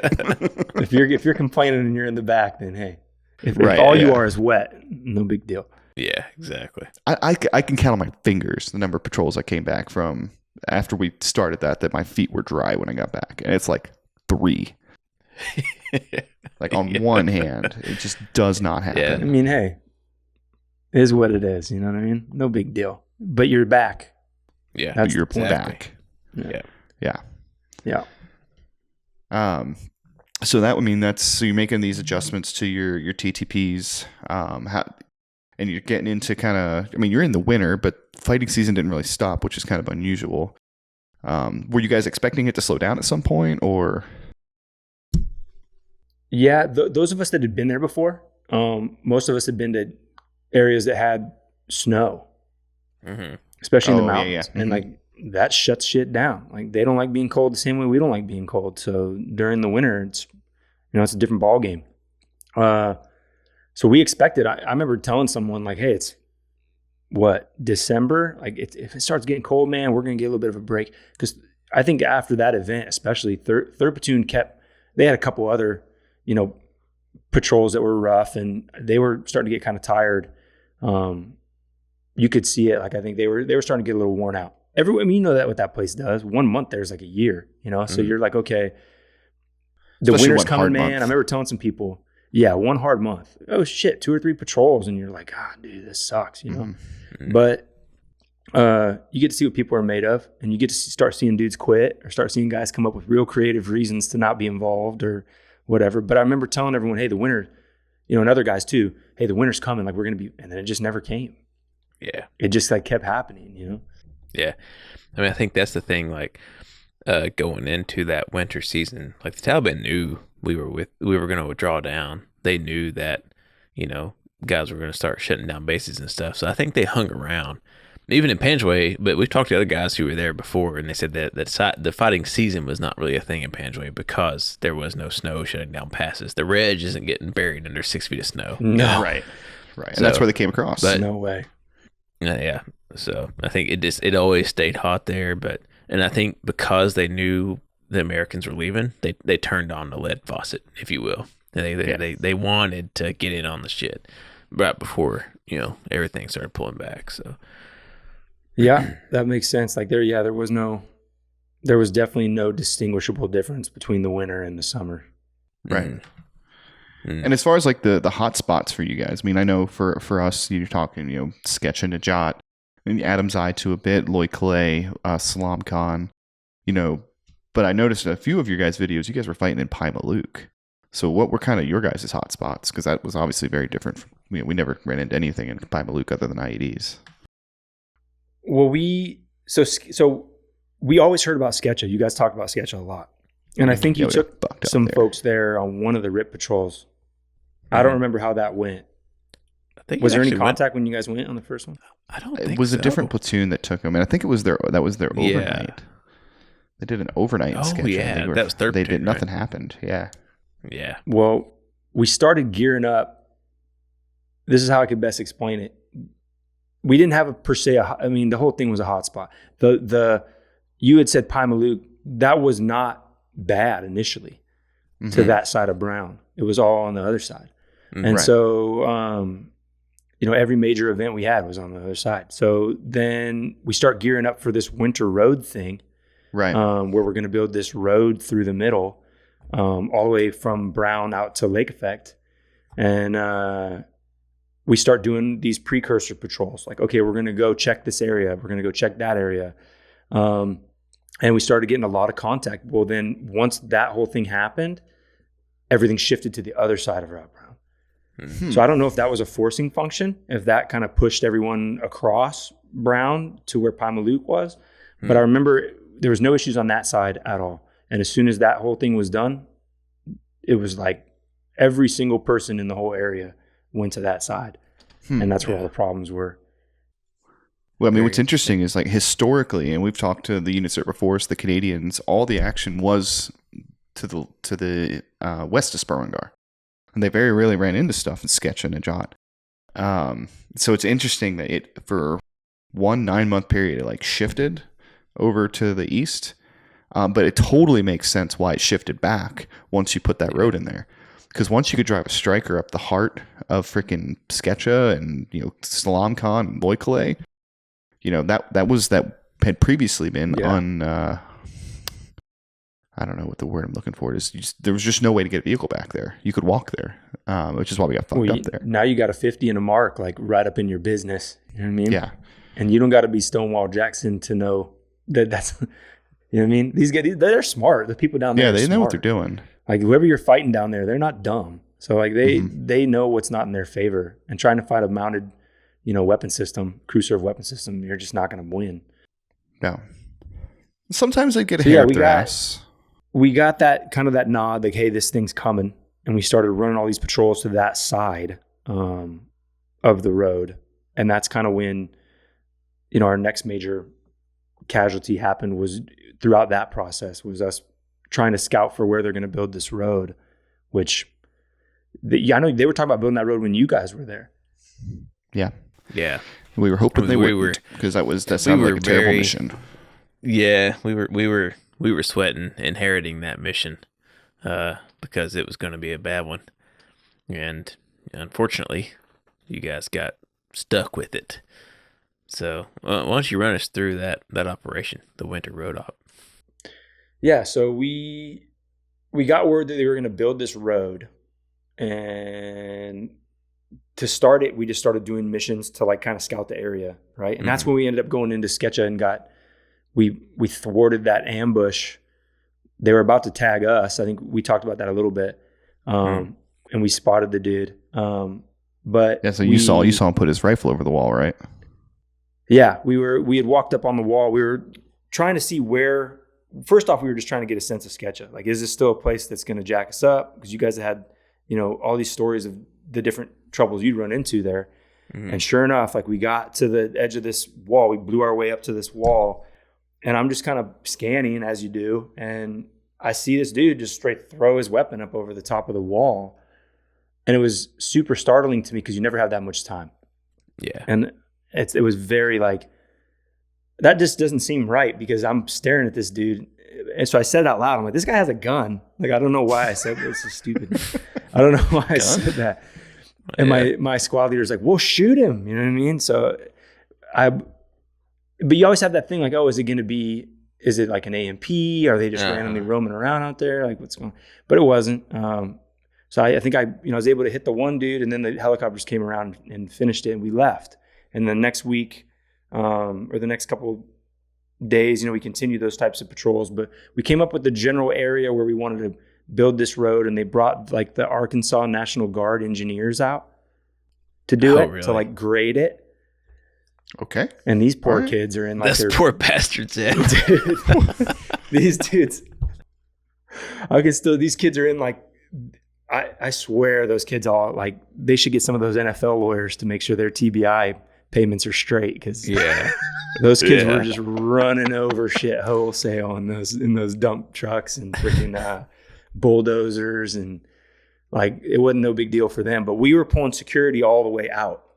And at this point, 3rd Platoon had rotated out to the DHQ. My actual platoon was back, so we were doing patrols and stuff. And we were on one side of the building road, and then the other side of the road was, I believe, 1st Platoon.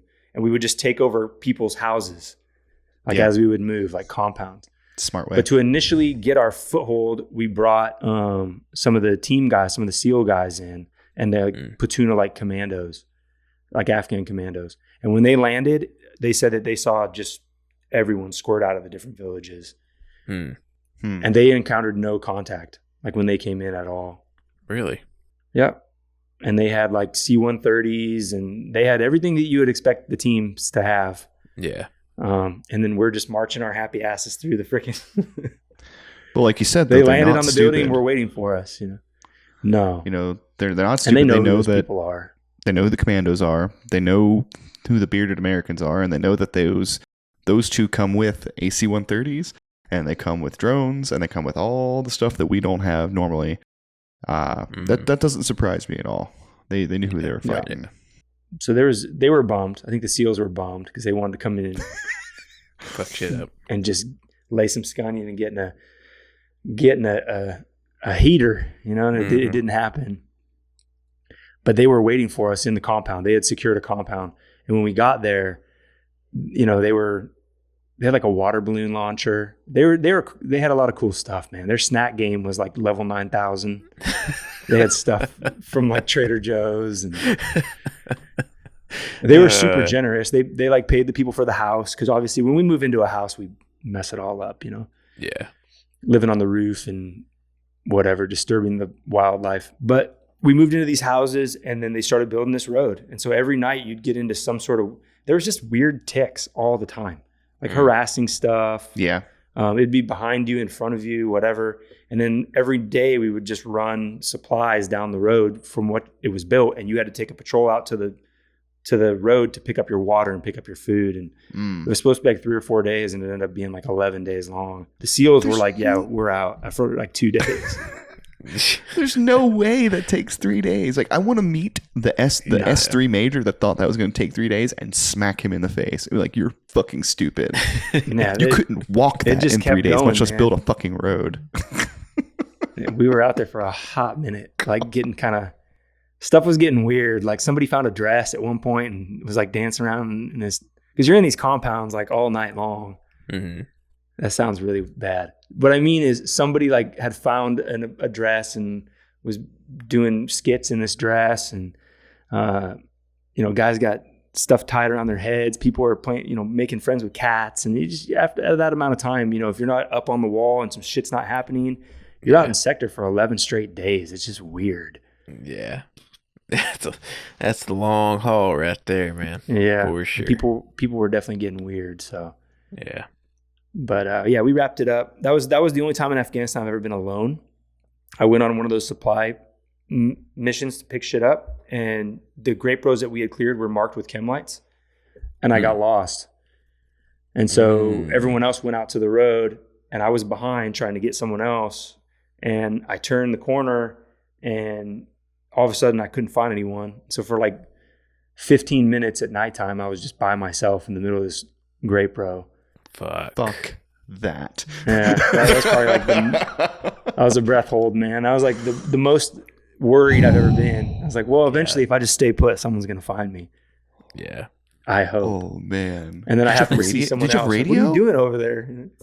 I did. I believe I did, but I don't remember what was going on. I think I didn't want to tell anybody that I was like lost. I don't know. I don't know what was going through my head. I just know I was alone. Oh man. So I don't know if this is an urban legend or not. I'm pretty sure it's true, because it was one of the dog handlers that told me, and they go all over.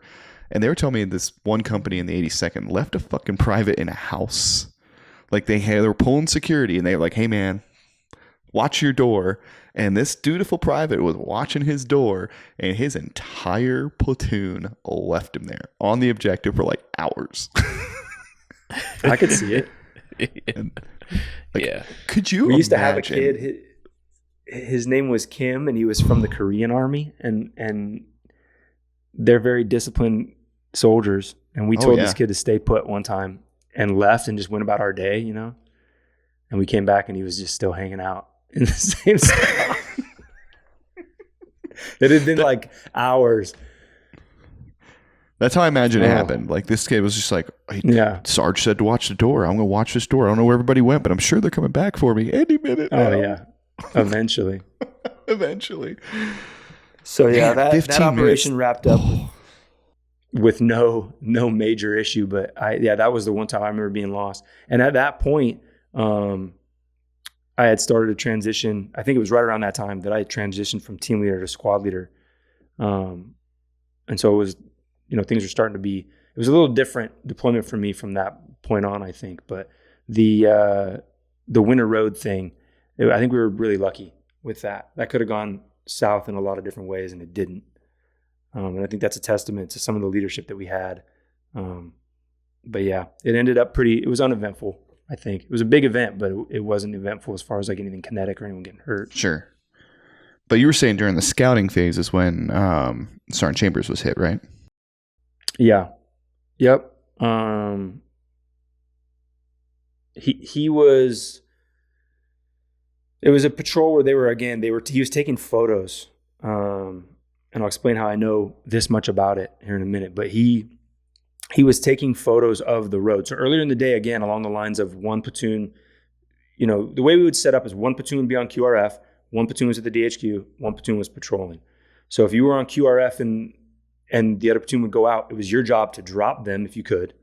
And then you had to have your strikers staged back at Sperwan Ghar, just standing by. So if anything happened, if they got into some sort of burner out there, you're prepped and ready to go. So all your gear staged, ramps are dropped, and you can get out there on the road and help medevac them. They had to give their trace so you knew which way they went, so you could try to get out there to them or whatever. So that morning, Chambers had come into my room and said, "Hey, let me borrow your helmet camera, man." So we had like those, after we had explicitly been told like 50 times, "Hey, don't bring your helmet camera." But he had the right side of the ARC system and I had the left, so we would just switch them. Oh, okay. So he took my camera and we dropped them off. And I saw him as he was leaving. I said, "Hey man, be safe, whatever." And they walked out a ways. Well, he was taking pictures of the road of some of the previous, the infrastructure that they were going to burn through to make this road. So, and I know all this because I of course, after it happened, you go back and look at the video because you want to make sure everybody did everything right. You want to see what happened. You want answers because you're never, that sucks a lot of times to not know, especially when it's someone like him who was, we were tight. Like me, him, and Adam Taylor had been together the first deployment, now this deployment. So he was walking, taking pictures, and Humbert, his Minehound guy, was out there clearing, and they were, moving through as you do and going through one of the grape rows, and he had kept taking pictures like over the side of the wall. Well, they turned this corner, and he kind of makes the call, "Hey, let's go up over this." There'd be breaks in between the different grape rows, and there'd be like a hard path that would go up over from one to the next. Goat path. Yeah, the goat path. And we had been using those predominantly because you could see those ground sign indicators, right? So if anything was disturbed, you would kind of know. But it's kind of a crapshoot because if it rained, and it had that year, you never know how it's going to be. You just never know. That's right. The way it is. So him and Humbert are moving, and there's even a part where like Dave calls out, "Hey, what's that? Is that a wire?" I'm like, he was on it, man. Like he was tuned in. They were doing it, everything you could do. And he went up over the top of that. Humbert, went a little bit forward to Dave because you had the Minehound guy and then the team leader. So Humbert, went over it, and probably 2 or 3 steps after that, Dave stepped on it, and it knocked him back down into the grape row. And they ended up getting him. They got him out of there. Shampoo, one of our EOD guys, like the first one up on him. They treated him. They got him stabilized as much as they could, and they didn't. There's no contact. I don't believe there was any like small arms at all. But they moved him back, got him out of there. And the initial report was, "Hey, he's fine," right?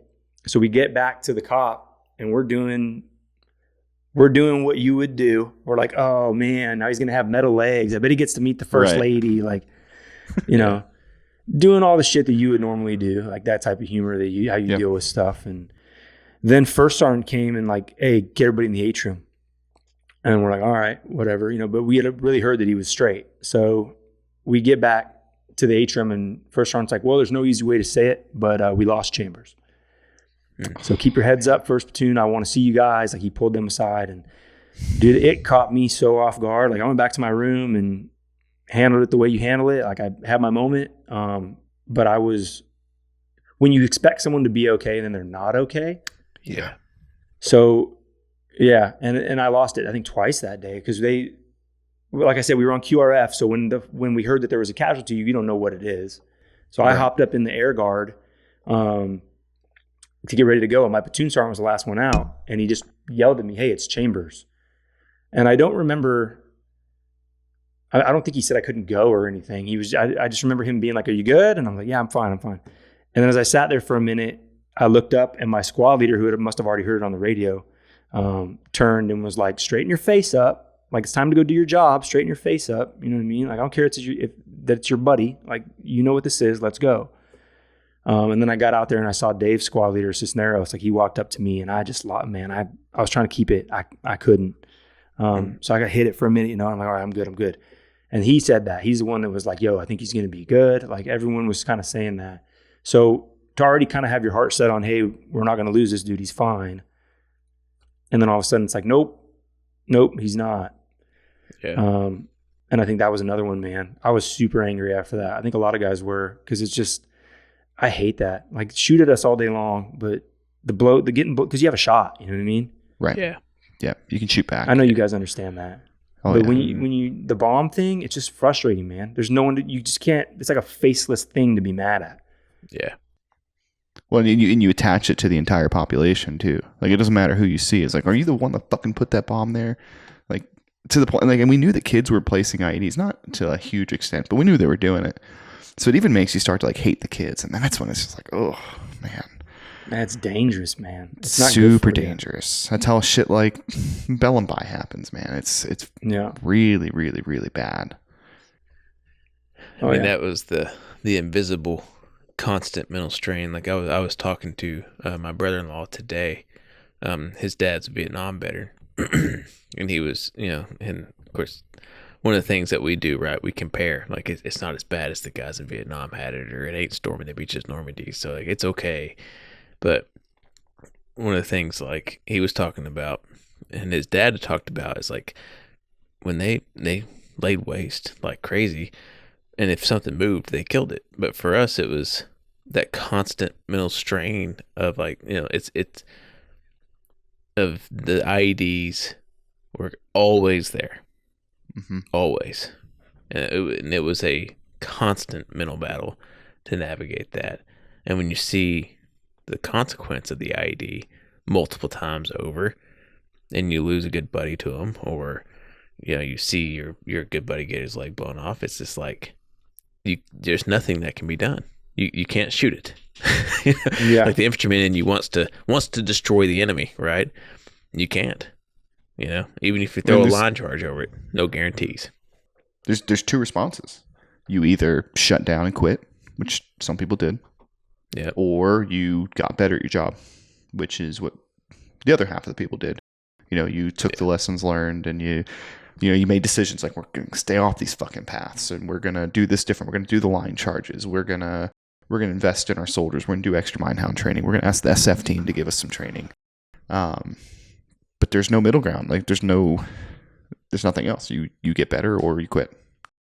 There's not a whole lot you could do. It's like you have this inanimate object that just like, you're so frustrated at it, but there's no recourse. That's the worst, man. Yeah. You can't shoot a Gustav at it. You can't freaking bomb it. You can't do anything else to it. It's just there. You're like, you can. You can. You guys are a Gustav team, right? Yeah, towards the end. Yeah. Oh yeah. Love that thing. The goose is on fire. Right, I'm gonna crack this beer real quick. Sorry. Yeah, let it rip, buddy. Yeah, so that was like the last big casualty thing. And like I said, I had shifted from team leader to squad leader. It was like Tuesday, and I don't remember the reasons why, but our weapons squad leader got sent off. Mm-hmm. And so they came, my platoon sergeant called me in. It was like a Tuesday, and he's like, yo, dude, we're promoting you to squad leader. And I remember thinking in my head, like, there's other guys, Sandy, Zuniga, like some of these guys that are just as capable as me. Like, why are you picking me? But all that came out of my mouth was, okay. Like, right. Answer. You don't argue with the promotion. No. Yeah. So I was like, all right. So I walked back in, and my squad leader, who was now the weapons squad leader, was like, yo, this weapons squad's locker now. Get your shit out of here. And I was like, oh my God. Like, get your minehound and your bats and hides, all your bullshit out of my locker, second squad, or like whatever.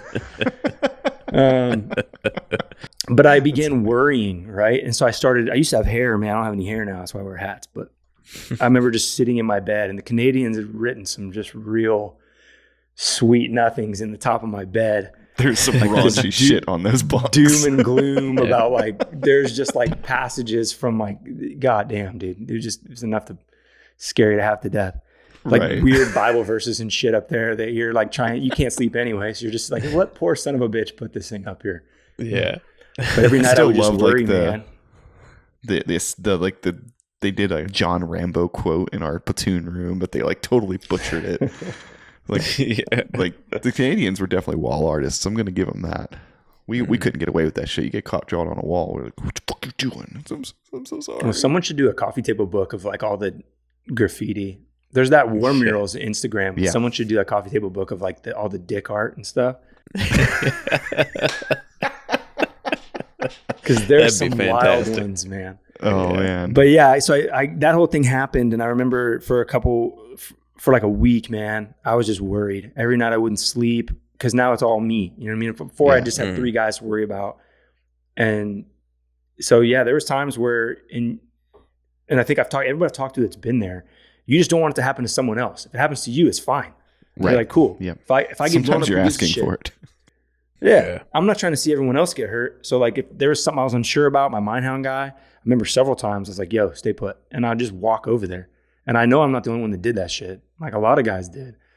Because you're like, hey, neither of us are sure. You're the Mindhound, Bubba, and you don't freaking know. I don't know, but we got to go this way. Yeah. So we can either sit here and wait, or we can just walk. And our EOD guys, Augie Ortman, Russ Ho, Shampoo, Abs, every one of those guys, every day was doing that same type of shit too. And I imagine that all of us were just super, I don't think I was the only one with sleepless nights staring at all the Canadian wisdom on the wall. But when I became a squad leader now, it's like, oh, I got this many more people to worry about. And am I doing this right? Do I know what I'm doing? So I started to pay attention to things I had never paid attention before. And sure enough, our first patrol out, me as a squad leader, like I said, Tuesday to Wednesday, I forget the bats and hides machine, which is all the commander cares about, right? Yeah. Yeah. So, that there's a lot of those types of mistakes. Just, you don't know what you don't know. There's things you learn in the Army through osmosis, and you have to have the world happen to you. You can't teach it. So there's so many days I was like, man, I hope I'm doing a good job. I hope I'm doing this right. But that made me hungry to not want to let anybody down. And in the end, I probably wasn't ready. I tell guys that a lot, and they don't like it. I'm like, hey, you're probably not ready to be a staff sergeant now, and I definitely wasn't. But you get ready, and in Panjwai, you get ready real quick, real fast. Yeah. And we ended up being the only platoon that didn't take. I don't think we had any casualties. Really? Yeah. And that's like a testament to the leadership and the other squad leaders, Verguth, Woodruff, Sergeant Baker, and our first sergeant, man. Like without those types of guys, like around. Just pushing and pushing and pushing and never letting you be complacent and always making sure that you're paying attention to shit and delivering it in a way that's like, we're not here to baby you. Like we need you to do a good job so we can all survive and leave. Something to be said for good leadership, especially in places like that. So absolutely. Yeah, for sure, man. So, I mean, how long after the winter road were you guys starting to get a timeline for when you're going to be closing down Sperwan? Chambers' funeral was the first time that I heard anybody say anything about it. And it was General Abrams. And he was talking about, he had kept asking us as we were leaving, like we were all walking out. And he's like, what do you boys need? And so everyone says the typical shit, 40 millimeters, sir. Or like, whatever, right? We need more of this. We need more of that. Someone said ice cream. But then once we were the last ones walking out, and he talked to us for a second. And then I heard him make a remark like, hey, that's enough of this. Like let's get this rolling. So Winter Road that was prior to Winter Road. Yeah. But then we kind of got the word, hey, once Winter Road's done, we might be transitioning out of here. Wow. So, and then it all happened quick. It happened super quick. I think after Winter Road, I don't know exactly, but it was probably like a week or 2, 3 maybe. And we started shifting more. Obviously, one platoon's at the DHQ. Guys are starting to shut stuff down. So guys started going through all the connexes and finding inventory and things and all the shit you do. Yeah. The worst stuff about being in the Army. Yeah. And none of that stuff's on the books. It's like, there's a whole like tool set someone left here in 2000 whatever.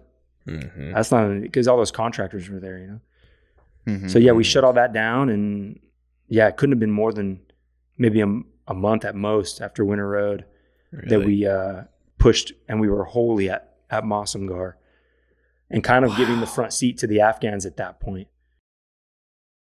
And how was that? I mean, that's got to be a complete shift in how you guys were working. Yeah, Mossemgar was a whole different show because that was the brigade. Yeah. So they shifted somewhere else. And I remember our first sergeant got tasked with like collapsing Mossemgar in on itself. Fuck. And he comes up one day and he's like, I found these kids that have been living down in this hut at the bottom of the hill since the deployment started. And they're not accountable to anybody. They were supposed to go somewhere they never did. So like some kids showed up and got put in a room and then just never asked questions. They said like, where's the gym and where's the chow hall? Yeah. And they're like, yeah, no, we were just here. We're like carpenters or something. And like no one ever came to tell us where to go. So we just been here. In my mind, I'm thinking of the scene in Office Space. He's like, what is it exactly that you do here? Yeah, that was it. And our first sergeant's like, yo, like get the hell out of here. Like, what are you guys doing down here? So he went down and was just finding, there was just so much ridiculousness going on at Mossemgar. So yeah, we shut that down and we started running patrols out of Mossemgar, but they were weird. It was never the same after that. I think Winter Road was the last big thing until the very tail end when 1st Platoon started getting all that contact in Pamaluk. That was all happening towards the very end. Oh, so that was after you guys had left There Sperwan. was a Okay, that weird, makes a like, lot more pocket sense then. That makes a lot more sense why they would have been we right were up against gone. Sperwan because you were gone. Yeah, we were gone. And there was a lot of other weird patrols, a lot of overnights and weird stuff we had done here and there. We did an air assault 300 meters from Sperwan into a field. Like, I don't know why we did that. There's a lot of that kind of stuff. But nothing crazy. Obviously, you get firefights. That happens. That just becomes kind of par for the course. But there at the end, it just all mellowed out. We went to Mossemgar. We weren't going down in that area much other than to support the A&A. And those dudes were just getting, they would have good days and bad days. And we would just help run medevacs for them. Yeah. So a lot of our soldiers were getting live tissue training with the medics and helping pack gauze. And that was good for them. But it was bad. The A&A were getting whooped on. I can't even imagine, man. That was Yeah, I can imagine. especially to only have like American sport gets fucked up. I can't believe it happened that Yeah, that was fast. weird. That's what's crazy to me. Like a month, like It was 1 month. quick. Yeah, like I have a video where we go back. We only went back like once or twice, maybe 3 times. We would go back to do Overwatch because it's such a good Overwatch position, Yeah. right? Yeah. So we would go back there and do Overwatch for other elements sometimes or whatever. Always random shit. But when I went back, like they didn't have the power on. Obviously, they didn't have all the generators we have. So, we had taken that away. We'd taken the fuel blivet away, all the other stuff that was there. So they were just kind of chilling, man. And they're like surprised to see me in the building. I come walking up in there, I'll have to send it to you guys, but it was not the same. It had kind of lost that, like, Sperwan was such a cool spot, man. Yeah. Yeah. And they always say, like, when you sell a house, you should never, ever, ever go back and see the house again. Because, like, no matter what happens, whatever the new owners did to your house, they're all pieces of shit. They have no taste. And it's just going to ruin that image of what that house was to you. Well, you remember what you felt. Like that place became your home. And that's a hard thing to explain to other people that have never been there. But that's all you have. Like, it was outside the house, sucks. Yeah. Yeah. I mean, That's your spot. always something that we, like going back, it's like walking back to Sperwan. There's like that magical line where it's for some reason, for the entirety of the patrol, it looked like it was in the fucking moon. But then you kind of got to that magical line of like 500 meters and it started to feel finally closer. starts to get bigger. Yeah, it starts to get bigger and closer. And you're like, okay, I'm getting close. And like you step across that threshold, it's like, I'm at the house. I'm at the house now. It's all right, And that place It's when you cross the hydraulic gate. It's the minute you cross over the hydraulic gate, you're like, did that thing work? Yeah. I don't think that thing worked. I've got a picture of it working. Somebody deployed it on an A&A Humvee. That sucker worked. It just smushed it. Yeah. Well, I don't know if you guys did it. I think you guys had the crow up on top of the hill. Oh, For yeah, a I little forgot while, right? about that. I don't think that Yeah, ever it was not on a vehicle, right? It was just like it's just on a crow tripod system or up some there. shit. Oh yeah, I forgot. I did forget about That was yeah. one thing I forgot that we had done towards the very end there. We were always tracking in placers because we had the raid camera and the blimp and the freaking blimp, man. I've never been micromanaged on a patrol like I was when they installed the blimp. Man, You're getting radio we were calls getting from, hey. told to roll our sleeves down. Yeah, when people same get on shit. blimps. I'm like, how Yeah. can someone see me right now? That's what they're worried about. Mhm. So we were finding these emplacers, and I remember our FSO, Lieutenant Stuckey, was giving them weird names. And he's like, Yeah. he was like, I saw Tyler today, or I saw freaking Steven, or like he gave them, and so there was a list of their names and the routes that they would do. And so we were trying to shoot them. You know, they would always try to shoot the guys. Once they would see that they were really doing what we thought they were doing, you get confirmation. Right. They would try to shoot them. So they put a mark up there first, and that didn't work well. I mean, this dude, like, I remember seeing the footage. This dude was like trying to juke the mark, and he did. Like, he made it out of there. So they finally put the MGS up there with the coax. Mm-hmm. And one of them little tanker bubbas, Marty, was just dispatched. That coax is freaking ruthless, man.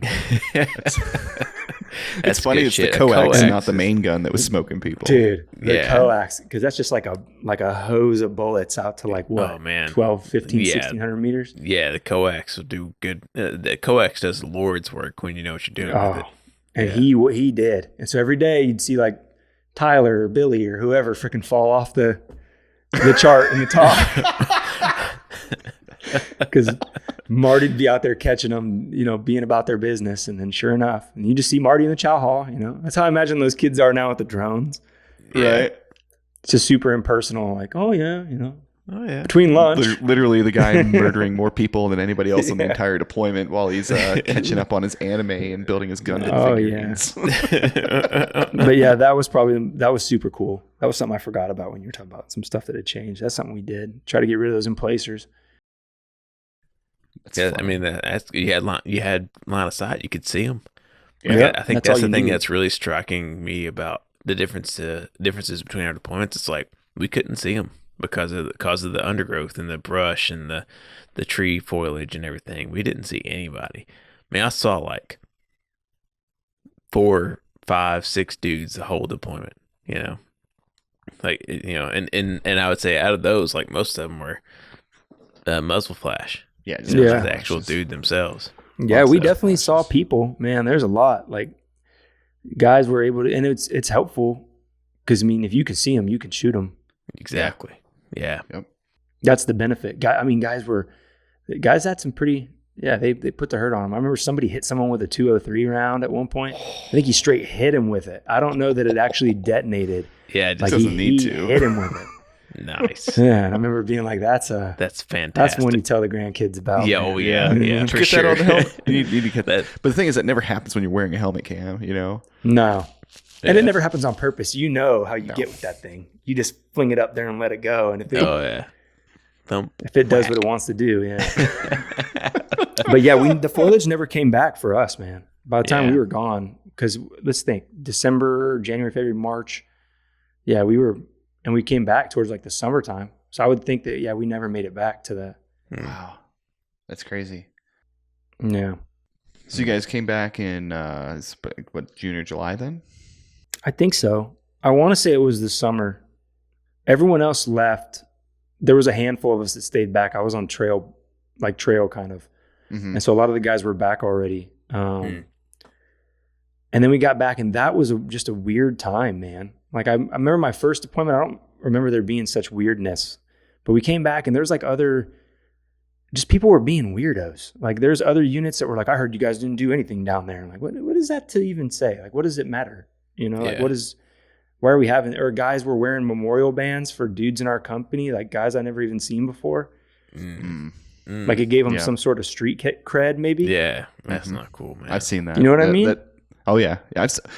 That was a very similar thing to what we had to deal with, because we were one company in our battalion that was detached, and we were attached to 2ID. So we were in the horn getting into it, and the rest of our battalion was just chilling a calf. So we would see that. We actually saw a dude that was chilling a calf the whole time that had all our KIAs tattooed on him. And I'm like, what on earth, man? It was just so weird to me. I mean, we had our bracelets. And he probably had some weird story about how he like met them at one. Like, there's always a story, but it's super weird. That's a super weird thing to flex on. Mm-hmm. Well, there was a pretty distinguishing moment for us is during reintegration. It was right around the time that we heard about you guys losing Williams. Actually, it was that week, but it was right before that, and we were doing reintegration. Everybody was waiting on buses or whatever the thing was. And the whole battalion was out there, and a transformer exploded, of all the things. Yeah, so like the transformer, In the middle of Fort Stewart, this transformer explodes. Sounds like it, an IED going off, basically. So like all of Bravo like ducked down, and everybody was like, everybody's ready to roll. And the rest of the battalion was sitting around there, fucking looking around, wondering what had happened. But all of Bravo hit the deck, and that was kind of like a little bit of icing on the cake. All experiences are not equal. Yeah. No, and it's okay that they're not. And that's okay. Yeah. Totally No two fine. deployments are created equal, man. They're all. Well, you didn't do anything. Nothing about your merit or whatever landed you in a place like that. Yeah. Exactly. Yeah. This happens. You just got chance. Got Yeah. lucky. Yep. I remember you guys. We had that formation. Do you remember we had a formation at Sperwan Ghar when we first got there? Like a change Kinda. of responsibility or something. Yeah. Whose idea yeah, was yeah. that? Oh yeah. Who knows? And someone started shooting in the middle of it, and a lot of you guys were like, I mean, you guys got that. You acted like people who had been being shot at for freaking however long. And I remember that was my first thing. Was like, oh man, like that's when I first started to see. But it was the same thing you said. Like, one group had not been through that yet, so we're just like, what's the big deal, And then you guys were, damn near all on the ground, basically. Right. Yeah. Let's get on the walls. It's kicking off.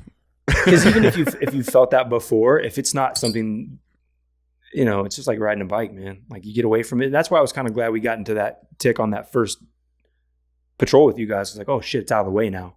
Yeah, Yeah. it's done. Yeah. It's and in good. the best way possible too. Like you're Oh, in a yeah. compound, you have the high ground, like you've got birds over. Well, like we didn't have birds overhead at the time, but like we Yeah. had like 360. That was security. an ideal way to kick it off. Like if, yeah. except for That was, almost yeah. dying. Like, yeah, that was probably. Well, yeah, there's Other that. than you and Curtis both almost dying. Curtis caught a close one too. Like right before. No, it's been after. It was after, yeah. you almost took that one to the dome. Curtis was standing up scanning like a pro, and all of a sudden, whack cow, hit the fucking wall right next to him, zipped Right right over his behind me. head. Yeah, I was like, dude, are you all right? I had two dudes, are you all right, in that, Yeah. in that firefight. Well, that was a classic case of like Yeah. senioritis. Like this is, I think it ended up being one of my super last bad patrols. senioritis. It's like I'm just like gonna stand up out here. full profile. Oh yeah, there's that guy over there, just walking back and forth instead if of like you would have crouching bidded on down. that last one, man, that's just mean spirited. Way to go. Yeah. And it was one of the few times Those where, like, last ones are a breath hold anyway. oh man, but it was one of those few times where like there's times where like the platoon gets shot at, and then there's very few times where like you got shot at when it was definitely completely oriented at you, and that's a different it's a sobering experience. Oh, that's a much Yeah. different feeling.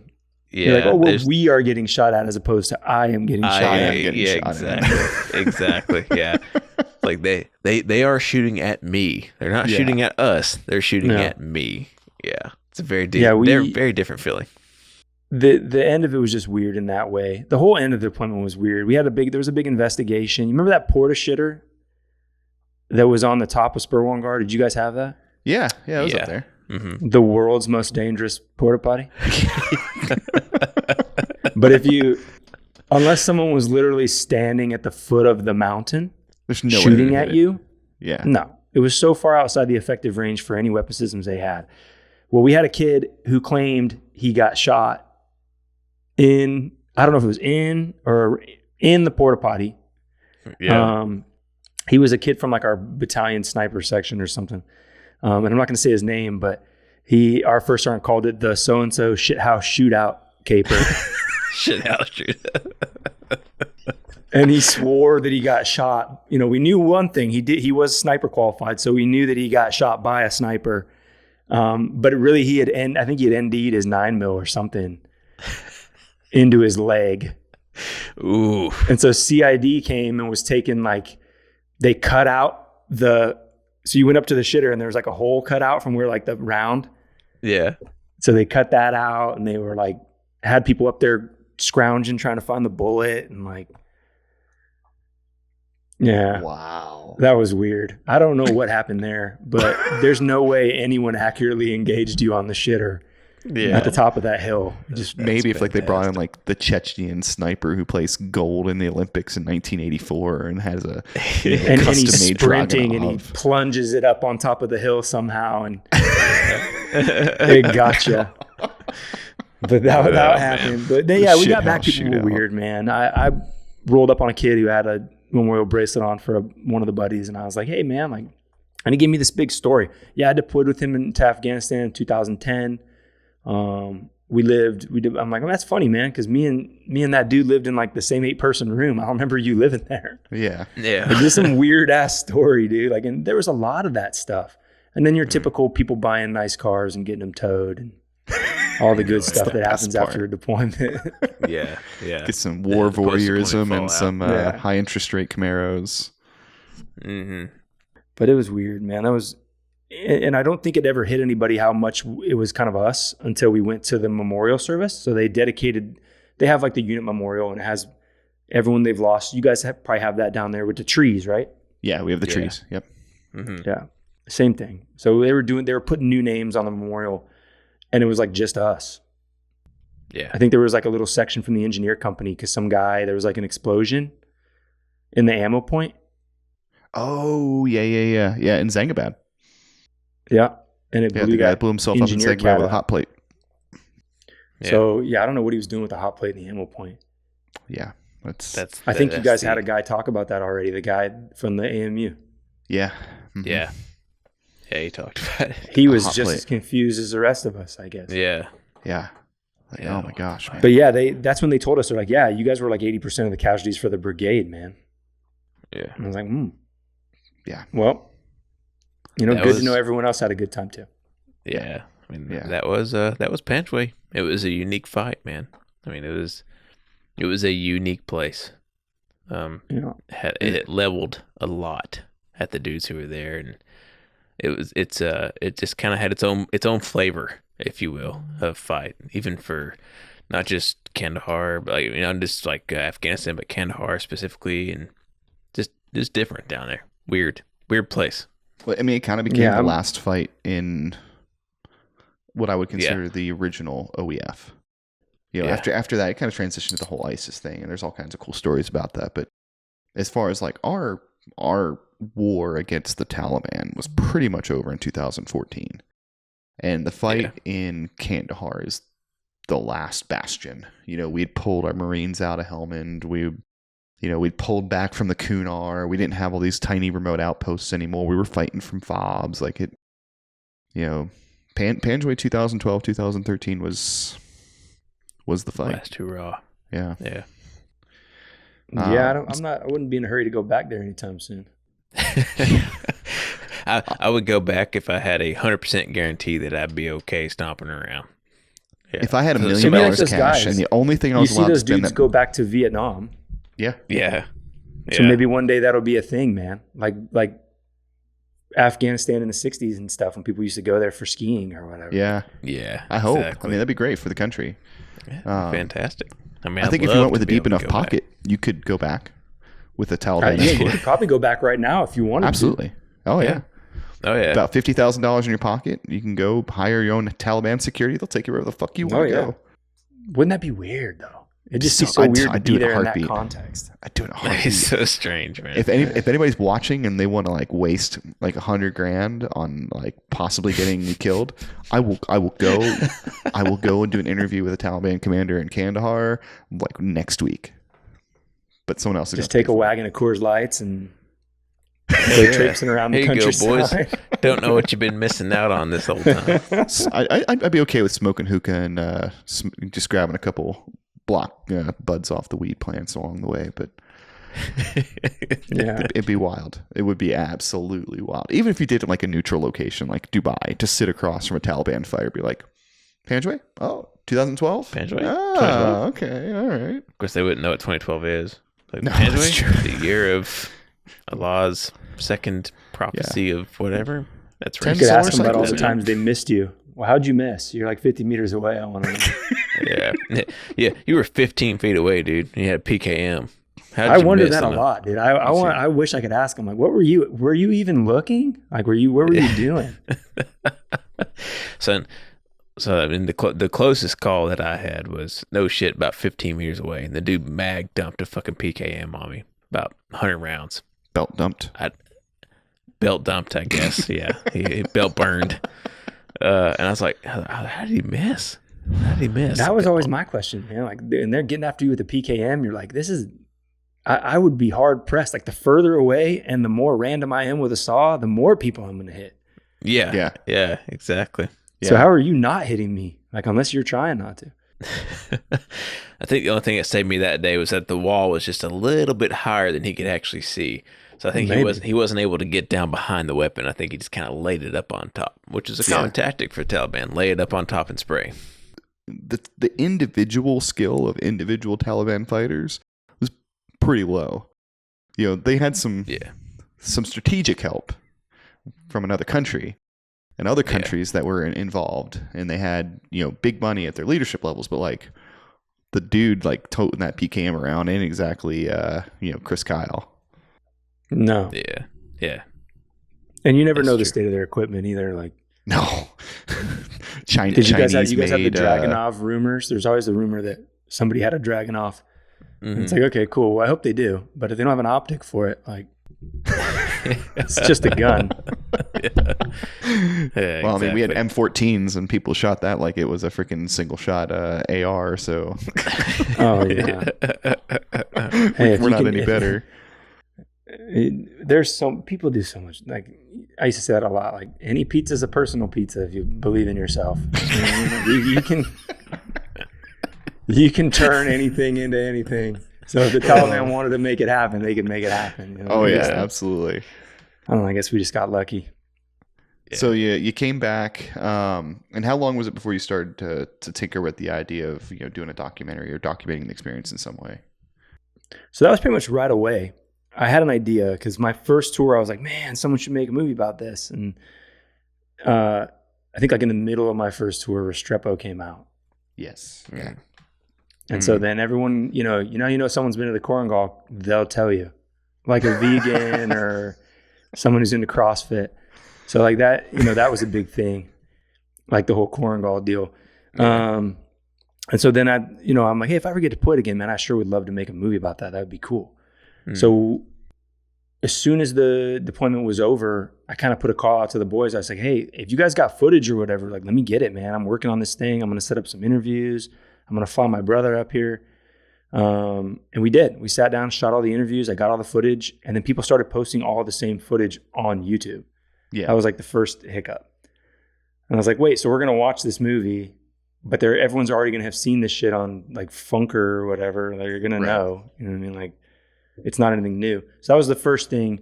And then we worked on that trailer. My brother Dylan and I made it in like my mom's living room. And we pushed that out. And that got a lot of like really good attention. I was like, wow, people like the style that we did it in. It looks nice. And the footage it was only like 3 people, that footage. It was like me, my footage, Claver, Mitch Watts, Gallardo, maybe some shit from Lizarraga. Like, I don't remember. But a lot of these dudes had put their stuff in there. And that was probably the most interesting thing, was I had to sit through hours of footage. Yeah. Because as people would like to believe, every moment is just like that moment. No. You don't get to see the 49,000 other boring ass hours where someone's picking boogers or it's a lot of grunting in Panjwai. A lot of people going over a wall or it literally, that's like all it was. The diaper came in handy because at least that way you're like, I can just like put this thing between me and this wall and I can get stabbed in my taint by like anything that's on this wall. Like there's, so yeah, the documentary, I started weeding through all the footage, watching it, whatever. And then my brother had some other stuff to do. So I kind of took it on my own. And I was getting close. I was like almost done. And then I got tagged for drill sergeant. And I don't think I did anything but drill sergeanting for Lord knows how long. And then I got back to it. Yeah, as is tradition. Yeah, you must lead the young soldiers. And so then I started slowly chipping away at it again. And I don't know, it just wasn't materializing into what I wanted it to be. And I think a lot of people wanted it to happen. People would always ask me, like I mentioned, I'd seen Captain Kitchen at a bar in Columbus when I was in SLC. And it's like, oh, I remember, like we were chatting about it a little bit. And it's like, a lot of people really wanted you to finish that. And I kind of explained it to them why I didn't. But as it did come together, and obviously it didn't have all the post stuff. There was no music. There was no like everything that you would have done once the basic outline is there. Mm-hmm. It just wasn't good, for lack of a better word. It was, and then it wasn't. And so my perspective had changed. The way I felt about the experience had changed. And the way that I felt like it should or shouldn't be everyone else's business. And so when I started going through all the interviews, initially I was like, man, that's trippy. Like that dude said that. That's really people are going to like that. That's going to stick, you know? And now I'm like, nobody needs to hear that. No one needs to hear about that moment. You know, and that was a very personal thing that happened with this guy or the other. And if it sounds like an excuse for not finishing a movie, you know, maybe it is. But there are several finished versions that don't have, you know, music and stuff over them on my computer. And I just was never happy with any of them. I just never felt like it was something anybody needed to see. And now the market is extremely saturated with that kind of stuff. Yeah. And how is our story going to resonate any differently than some of those other ones? And then you guys came along, which answered that question like, well, maybe I was wrong. Like maybe I should have got you guys involved and we could have done this whole big, you know, but essentially bringing light to that area and the things that happened there or whatever, it wasn't meant for me to do it. You guys have done a great job. So, I mean, I don't think that it needed to be anything more than something that's now forgotten on my computer. But if anybody wants it, they can come to my house and we'll drink a beer and watch it. I'll take you up on that. Yeah. Anytime you guys want to come to Hawaii, man, that's not a hollow promise. You come out and crash. Oh no, Hawaii! I don't know if I could possibly stomach that. Yeah, but I never finished it just because it just wasn't. There wasn't anything there that needed to be out in the universe. Yeah. So I mean, and honestly, this is something that Curtis and I have talked about, like from the documentary storytelling perspective. It's weird in that Panjwai doesn't lend itself to that format very well, because you know there wasn't like the battle that made shit happen. There wasn't like the Operation Anaconda or whatever. It was just like that grindiness, you know, like the grind. And there's nothing about the grind that makes it a dramatic moment. It's not sexy. There's no climax to it. It wasn't sexy. No. It don't got mountains like the Korengal. You're not, you know, it just isn't. It's not like, you know, Black Hawk Down or anything crazy like that. It's just really dirty, really flat, really ugly. But everyone that's been there, like you could walk up to me in a bar and be like, yo, dude, where'd you serve? Whatever. And we both say Panjwai. You and I'll probably talk for an hour and a half. Yeah. Yeah. And it's unique like that, in that enough people have served there from multiple countries, multiple units, but it's still small enough that, like, I don't know, there's a really deep connection. And the only thing that I've seen is close is like Helmand, like Marines that have served in Helmand, the Brits that have served in Helmand. Yeah. Mm-hmm. The Canadians, my God, if I were to go to any bar in Canada and say you served in Panjwai, you're drinking for free. I mean, I'm almost guaranteed. I mean, it's like, you know, Panjwai is their Vietnam. Yeah, it's wonderful. That shared hardship element, man, like, it doesn't matter. That'll unite anybody, man. You can be all different walks of life. If you've been in that one place and shared those same things, it's just universal. Yeah. Well, and I appreciate what you say about the, you know, how a product can be, it's very personal.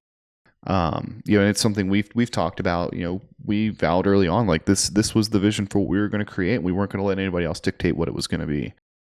And people tried to edge their way into it or turn it into something that we didn't want it to be. You know, such as expanding beyond Panjwai, or, you know, talking to this guy or talk to that guy. But at the end of the day, there's a vision. And if it's not your vision, it's not what you want to make, there's not anybody that can force you to make it. So I appreciate your conviction there that it's not what you wanted it to be, and now it's yours. It always belongs to you. It doesn't belong to anybody else. Mm. Well, you guys have done a great job. Like you're you know, historians, whether you like it or not. That's what you are. Right. So you guys have done a great job cataloging the experiences of, look at all these different people you've talked to. Shit, man, Rusty Bradley, like that's the guy. Like if there's a name that is tied to Panjwai forever. It's that man. Yep. Yeah, I So you've often had joke him, that you he's the demigod of Sperwan Ghar. He is. Demigod. He is. That dude is like, there's no one that doesn't know what that guy went through. And like, as far as like in this circle, Yeah. you guys have covered, everyone. And you guys have done a great job. So that's good. And it's out there in the world now. It's on the internet. So people can learn about it. And that history is preserved. It's important stuff. And maybe not to everybody, but to those of us that have been there, Yeah. very important. And the way I see it, it'll, I think there's a moment, and I think we timed it perfectly when it was really important to the guys that served there to talk about it or to reflect on it, especially as, Afghanistan fell apart. But I think there's going to be another moment 10, 15 years from now when, those guys as kids are old enough to understand. And when you're 45 years old, how do you best explain to your 15-year-old what it was like? Hopefully it's as easy as just saying like, hey man, like, my experience was different. It was similar to these guys. This is where I was. This is what it looked like. This is what it was like to serve there. And I hope that that's something that we can contribute, whether in the podcast or, the book that one day we'll possibly write. But, I hope that you don't give up on telling your story entirely as well. And I hope that there's a format and a way that you can continue to do that. Yeah, I don't know. I don't know if that'll ever be a thing. I have my feelings about it now, but yeah, I was bummed that I know a lot of people wanted it. So like, I'm sure there's some hurt pooties out there when I said I wasn't going to do it. People were like, I had some people hit me up like, yo bro, give it to me. I'll do it. I'm like, well, okay. Hell no. I don't how many more Bad Company remixes are you going to put on top of some combat footage? And that's the end of it. You know what I mean? I'm down, man. If that's what you want to do. But that ship has sailed. Oh man. That's why I was glad that you guys, the music at the beginning of your podcast about that guy, it feels like it's about his grandfather. That kind of stuff and being insightful and everything. That's more the speed everyone needs, man. Don't do the same shit over and over again. Like do some different stuff. You guys did different stuff. And if people want to do that, fine. But it's just a matter of telling a story in a way that people are going to want to pay attention to, and you got to reinvent that. You can't just do the same recipe over and over again and hope it's going to work. Journey did that though. It's true. I feel like Journey did that and it worked. What was the original singer for Journey? Steve Perry? Steve Perry. Yeah. And then you got pre and post Steve Perry. Journey, oh yeah, because pre Steve Perry, they're like a prog rock band. Yeah. So like that first album from Journey, it's so fucking good. That first song of a Lifetime, they got Ainsley Dunbar on drums, Greg Rowley, the guys from Santana. Yeah. Yeah, that's a great album, man. Yeah, it's a great album. You guys should do a music podcast. I would listen to that. It would be quite diverse. Yeah.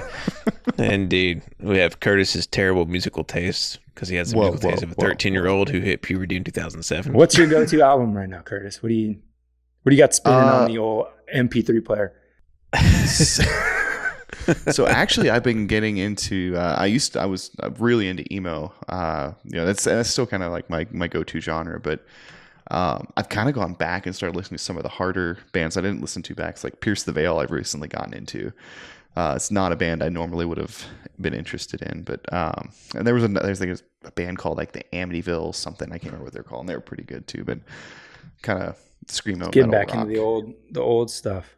Yeah. I have my Taking Back Sunday car rides every now and again where I'm mad at my dad or something.